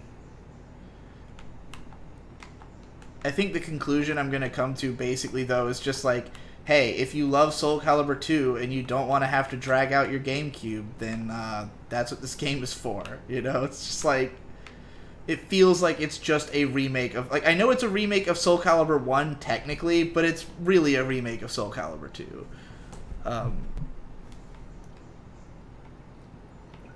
But with DLC and fewer levels, so... You know, make of that what I'm you gonna will. die, and I'm kind of pissed about it. I got to the goal, and then below the goal was the fucking item I needed, and now I'm just going all across creation to get back to where I already was, and that's always a frustrating feeling. Plus, I'm absolutely about to die. Like, someone's just gonna look at me the wrong way. Like that fucking cunt-ass faggot. Ugh. Fuck. I'm a gay boy. I'm a gay. Is this what was called Village? Or is this Planet X? This is probably Planet Planet X. X. That would make way more sense. Why would this be Village? Well, I just thought Planet X would be like really crazy sci-fi planet, not Turok. Oh my god, why would you start me this sniper rifle, this part of the game? What are the stages of the otaku hero's journey? There's not really stages per se, and it's just like, I guess the stages are from, it's just like a linear trajectory from alone to having, like, people on your side. Like, I would say that it's like an RPG, gain party members. Yeah, kinda. It's like, the otaku hero begins as a loner who's not understood, but has the knowledge to fix the world. And as they get more people on their side and they slowly fix the world, then that's like the way that they make progress. And this can come in a, you know, it can be on different scales. Like Steins Gate as an otaku hero's journey is very small scale because it's mostly just Okabe, and like, you know, he only has like the scant few friends, but it is still a show about ultimately like these connections help him to make it through in the end, because he couldn't have done it without, you know, without these people. But I think because it's a dating sim, it's a little more focused on like, you know, it's more of a girls game than it is a society game. It's about the girls. I talk about all this in my fucking Steins Gate Part 4 video that's on its way. But yeah. Video about that indie looking game when? Crosscode. Sometime. I'm gonna have more time, like, okay. In the month of October, the reason that I was able to make so much I Am Games content early into the month is that, like, at the tail end of September, I just wrote the entire Steins Gate 0 video and then shipped it all off to Devu. And, like, originally I was planning to do, like, a variety of different videos throughout the month. But because of the fact that the Steins Gate video ended up being 4 parts, and I was like, well, if I'm doing one of these every week and an SAO video every week, that's that'll be enough. It'll be 8 videos for the month, and like they're both on relatively popular things. So like this will be fine. And then while this is coming out, I can work on I Am Games. So that happened, and now I am building the next big video series to send to Devu. And then once I've finished that, I will have the space in my schedule to once again concern myself with I Am Games. So, so yeah, like, I just want to finish at least part 1. Because, like, this next series is going to be, like, the very first video is going to be long as fuck. So, once that's all written and sent off, then maybe I'll blast through Crosscode and fucking edit the stupid SPV3 video. How many viewers do you have? How many what? Viewers. Viewers? 74. It's pretty good for 3:30. We've been around that for most of the stream. We had lost a few viewers when we were stuck on that one level for fucking an hour. I don't blame them. Yeah. For me, it was getting more fun the more times I tried it. Like, I really enjoy learning a level all the way through and, like, just feeling that slow sense of progression of, like, I did it a little bit better this time. But, like, and eventually I had to give up just because it was, like, the level of perfection you have to get to was going to take forever. Oh, we skipped a village by accident. It was not by accident, my friend. You We wanted to go to the chemical plant. Oh, right, I said that. That's right. Just always pick the girl. This one actually, all of their faces are dog shit and their hair is terrible, but sometimes their body is okay. I think it's really funny that all of the girls are just like super fucking like sexualized, even though it's the early graphics are 2000s this. video games. I guess so. Before social justice came in and cleaned that up. It's really funny though because like you can't even see the characters in the game. It's just to give you a little titillation. Yeah. Give that extra 0.5 on that This score. one is actually kind of hot. I would actually do that one. Not in real life, but if I was in a game.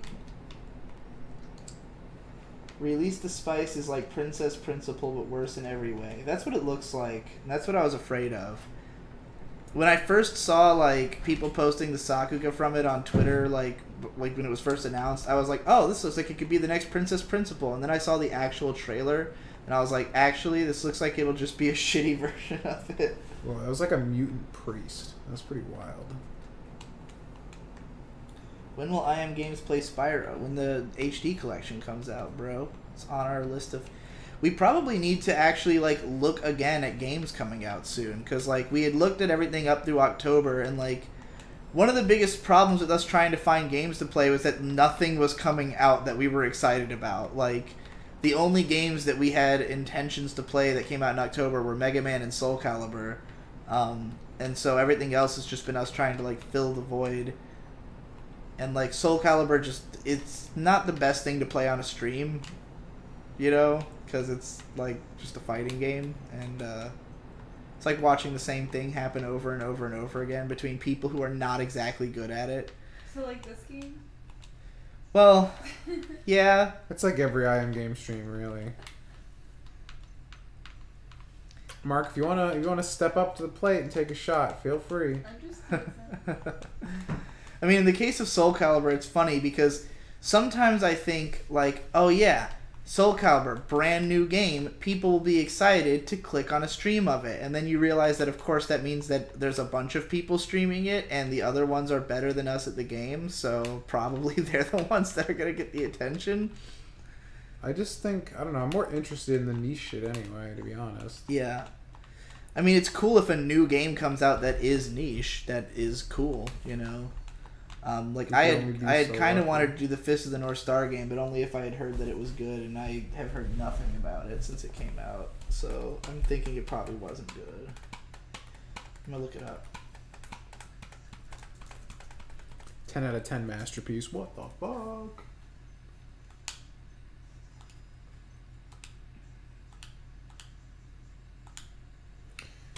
Go. Killing the shit.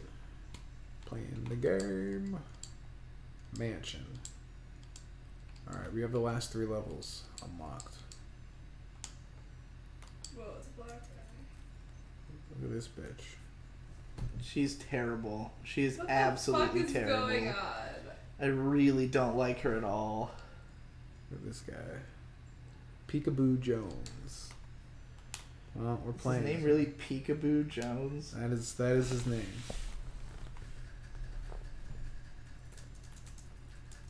The PS2 is struggling over there to load this. Poor bastard. How long does he have to live?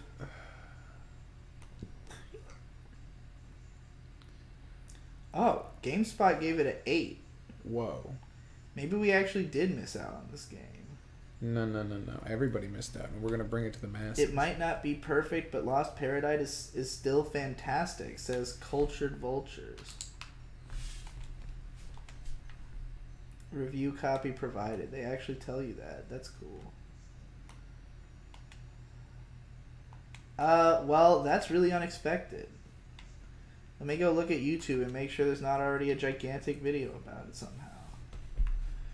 Now I'm like upset because like I could have been day one on this shit because we knew about it, but I was afraid to pay $40 or $60 for it because the trailers did not look amazing. There's a Happy Console Gamer review. Don't know who this guy is. So welcome to my review of Fist of the North Star, Lost Paradise. I don't like him. And I'm like, go on. Observe Wadsworth's Honestly, constant. seeing all of the story elements of Fist of the North Star, my God, does it ever feel good when you grab somebody who's been beating the crap out of you, and you do, you're like... This guy's really terrible. How many subscribers does he have? The video has 92k views, so I'm feeling like probably a lot. You know, He's got 189k subscribers. That's what happens when you're fucking day one, man. the fact that I never broke 55k really makes me angry when people like that exist. Yeah. Jim Sterling did a Gympressions on Of it. course he did. That's a gym game for sure. These zombies do a third of your life a hit, and it's not fun.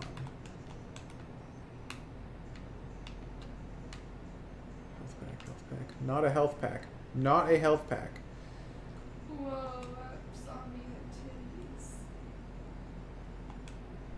Oh no. Happy Console Gamer been on YouTube like 10 years. That sounds about right.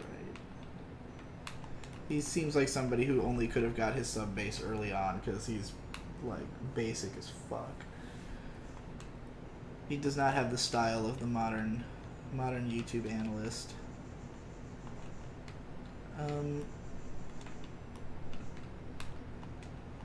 Well, I would like to play this Fist of the North Star game because Fist of the North Star is fucking lit. Agreed. I wouldn't mind playing it either.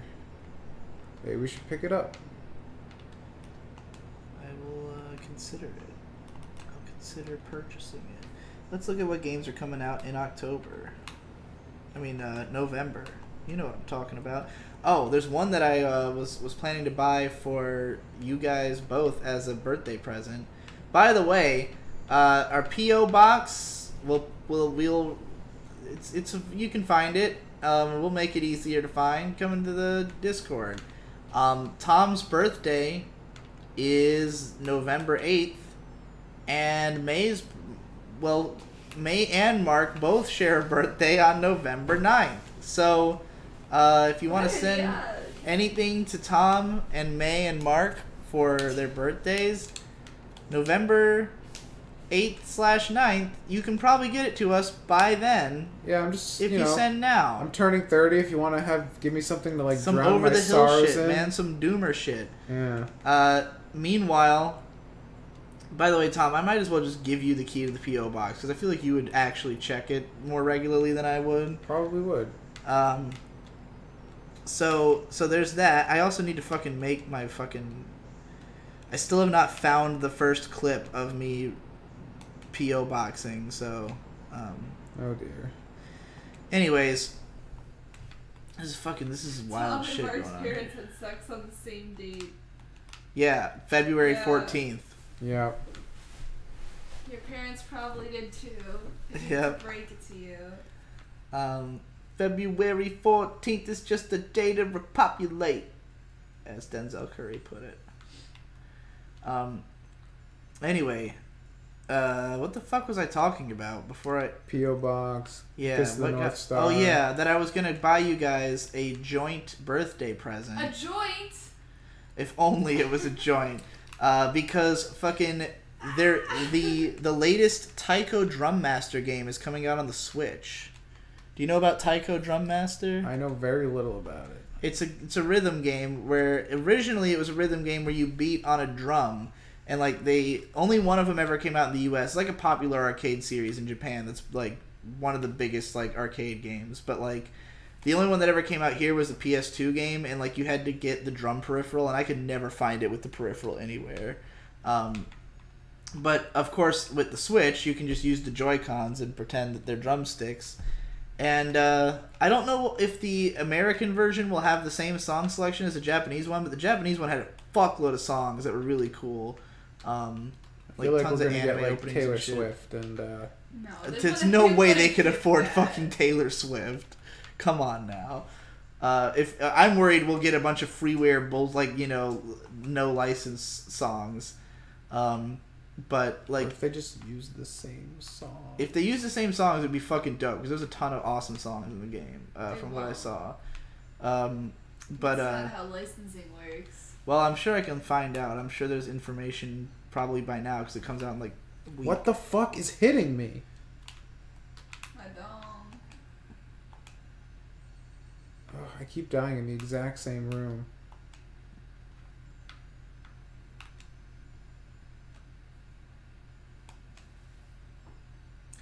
Harmonix is making a Twitch Sings karaoke game for Twitch. Oh, that sounds like a Harmonix thing. That's weird. Harmonix made a fucking iPod game. Not like iPod Touch, but like iPod Click Wheel. Whoa. Where you could use all the music on your iPod to play it. That's genius. It was actually pretty cool.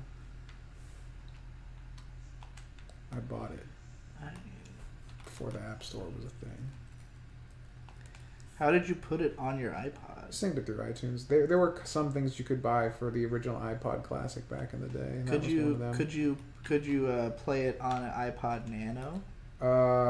Don't think so. It was the later iPod Nanos you could, but like not like the first and second gen ones. The ones that could do video you could. Alright, let's see here. I wish I still had that. Upcoming games on the Switch. There's a bunch coming out on the 30th for some reason. Actually, it looks like there's a ton of Switch games coming out in the very near future. Are any of these good? Are these all just like... Shovelware. Yeah. What the hell is Gal Metal? Gal Metal? Whoa. It sounds sick. This looks awesome. What the fuck is this? This is an action game? What's it? Is it like GAL Gal Metal? Yeah, Gal. It's like a... Look. It's like cute Whoa, girls what? in a band. What the Yeah. fuck is this? It says it's an action game. I'm This intrigued. comes out on the 30th. I'm looking it up. Yeah, please do. Gal Metal. I wonder if Oh, it's... this game also turns the Joy-Cons into drumsticks. Alright. For better and worse. Great style doesn't always make for great substance. This is like, I guess, a review. Ugh. A heavy metal rhythm game heading to Nintendo Switch has all the makings of the console's first success in the genre. I want to watch this. Has this got any gameplay footage in it? No, of course not. What if it's a visual novel? It'd be interesting. There was somebody in my Discord that had said they had an awesome idea for a game, and it was tentatively called Battle of the Bands, and you were an indie band, and it was an RPG. So your band was your party, and they all leveled up, and you could equip them with different instruments, and that would make them stronger. And you'd battle other bands, as in Battle of the Bands. I was like, that sounds like the sickest shit ever, and I want it. What is this you're talking about? It was one of my patrons' ideas for a game. I was like, I please see. make it. It sounds sick.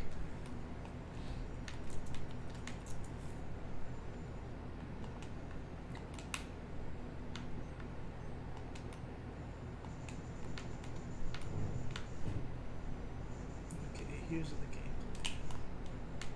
Oh, this doesn't look fun at all. Does Never it? mind. What is it? It's just a gay rhythm game.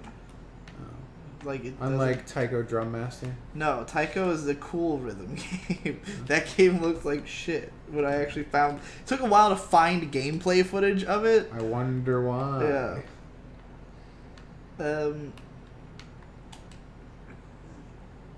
Alright, let's see what else there is. There's so many fucking just like games with weird names coming out on the Switch. Kitty Love, Way to Look for Love. Oh, I need that. Machinarium.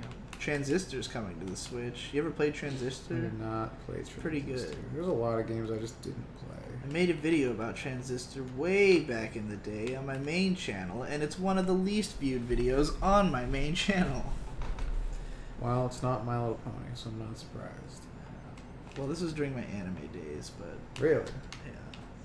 Dude, I told you, like, other than my Dark Souls video, every video game video I've done is the least viewed video on my channel. Well, your audience is very specific in its tisms. Yeah. Brawlhalla. Rogue Legacy.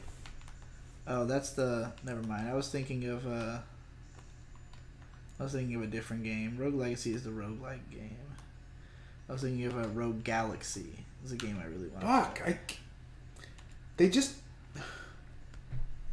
This part right here is bullshit because the enemies just appear off screen. Like, if I'm looking straight, they'll pop from the side. If I look from the side, they'll pop up straight. It's stupid. Apparently Mechanica is coming to the Switch.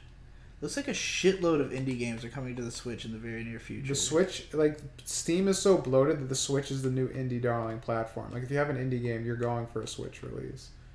Because indie games sell amazingly well on the console. Well, apparently everyone's in on that. On the 16th is Pokemon Let's Go Eevee and Pikachu. I'm sort of interested in that. Also Civ 6. I'm not interested in Civ 6 at all.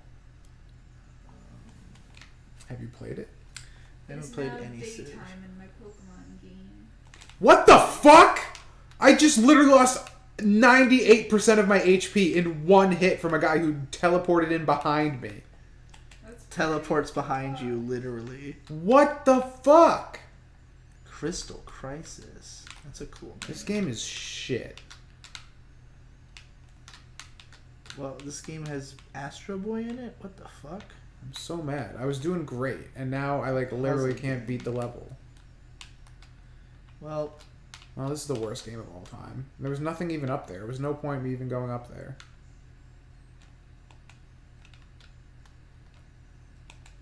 fucking Atelier Merudu is eventually coming to the Switch next month. Like, all the Atelier games are coming, like, at once. What is it? The Atelier games? I don't know what that is. They're, like, an RPG series that has a new game every single year. But why? Why would you do that?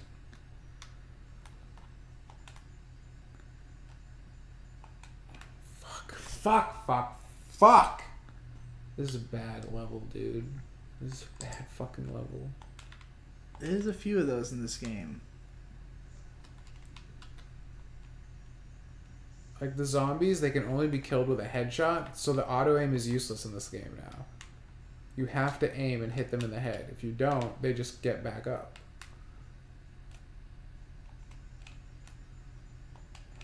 Fuck.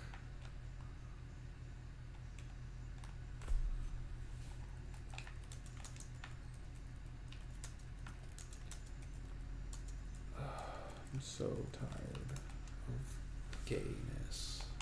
It's currently 4 in the morning. Oh god, I still have like 4 more hours of stuff I have to do before I can go to bed. We can stop anytime you want. We're going for 3.5 hours. It actually is a pretty long stream for us. I'm trying to figure out what the track list is gonna be for the English version of this Taiko game. Yeah, if it's not a good track list, it'll be very disappointing. There's just not a lot of info on the game in general. There is. It's just I just started looking. Oh, okay. I'm trying to make sure that it's like the American version. North America is digital only.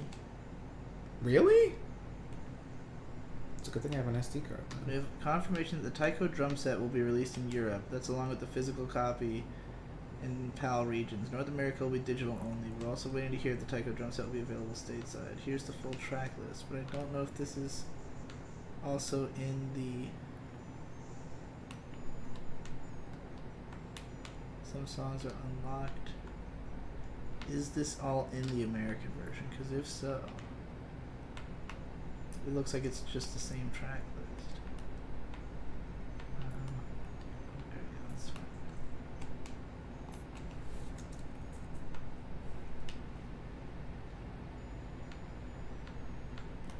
Taiko no Tatsujin Drum and Fun.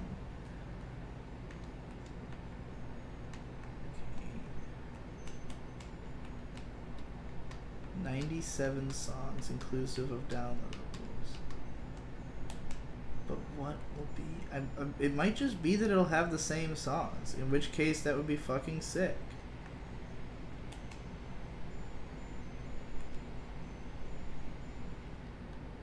I'm gonna wait till it comes out and confirm.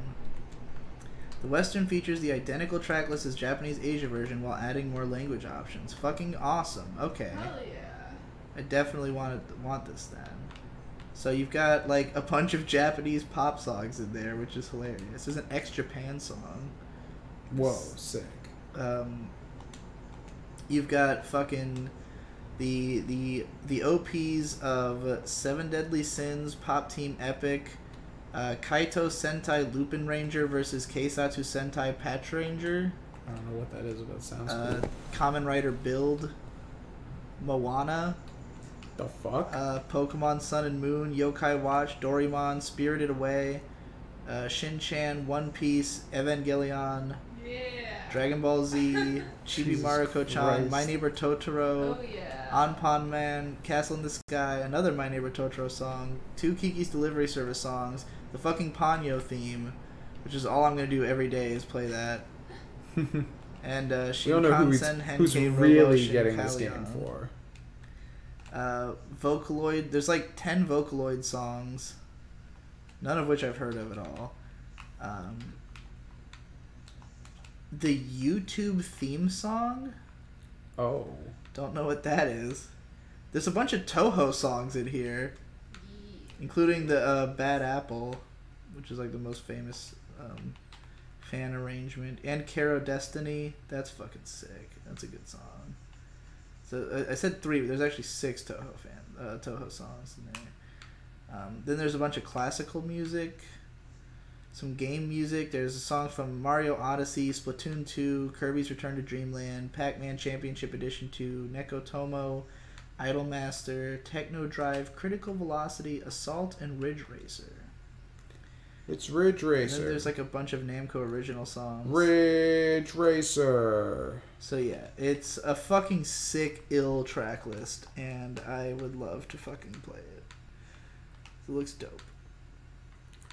I'm down. I've never played before, but I'm gonna give it a shot. I mean, it's pretty simplistic. You got you just do like left, right, and both, and then like I'm actually not sure how it works on the Switch controls, because like the way that you play the game in the arcade is that it's like you either hit the center of the drum or the side of the drum, and then like and like you can hit it, like I think how hard you hit it matters to some extent, but like it's very fucking simplistic. Like it's famous mostly as like a stress relief game, I guess. Like you'll often see in anime a character like run off to the arcade to blow off steam by playing Taiko Drum Master.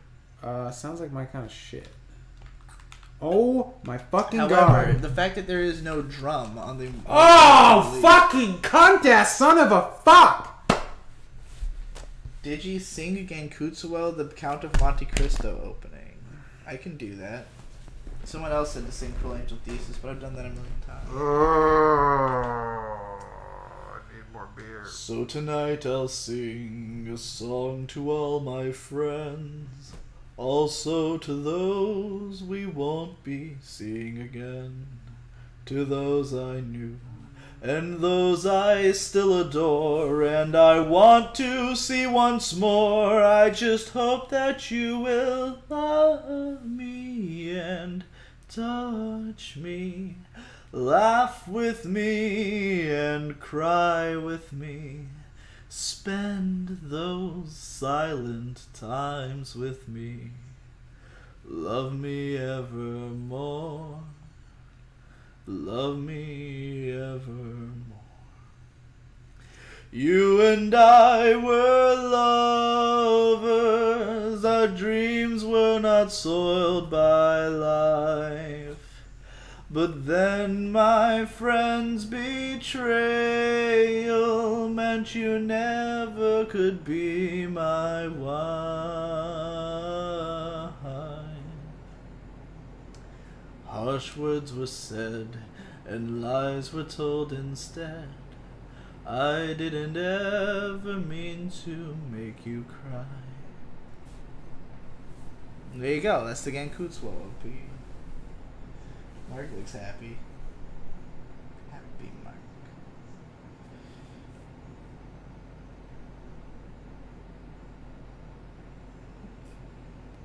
You guys should end the stream so I can feel justified in starting up Shinobi, and so Tom can get some work done. Starting up Shinobi. You're gonna play Shinobi?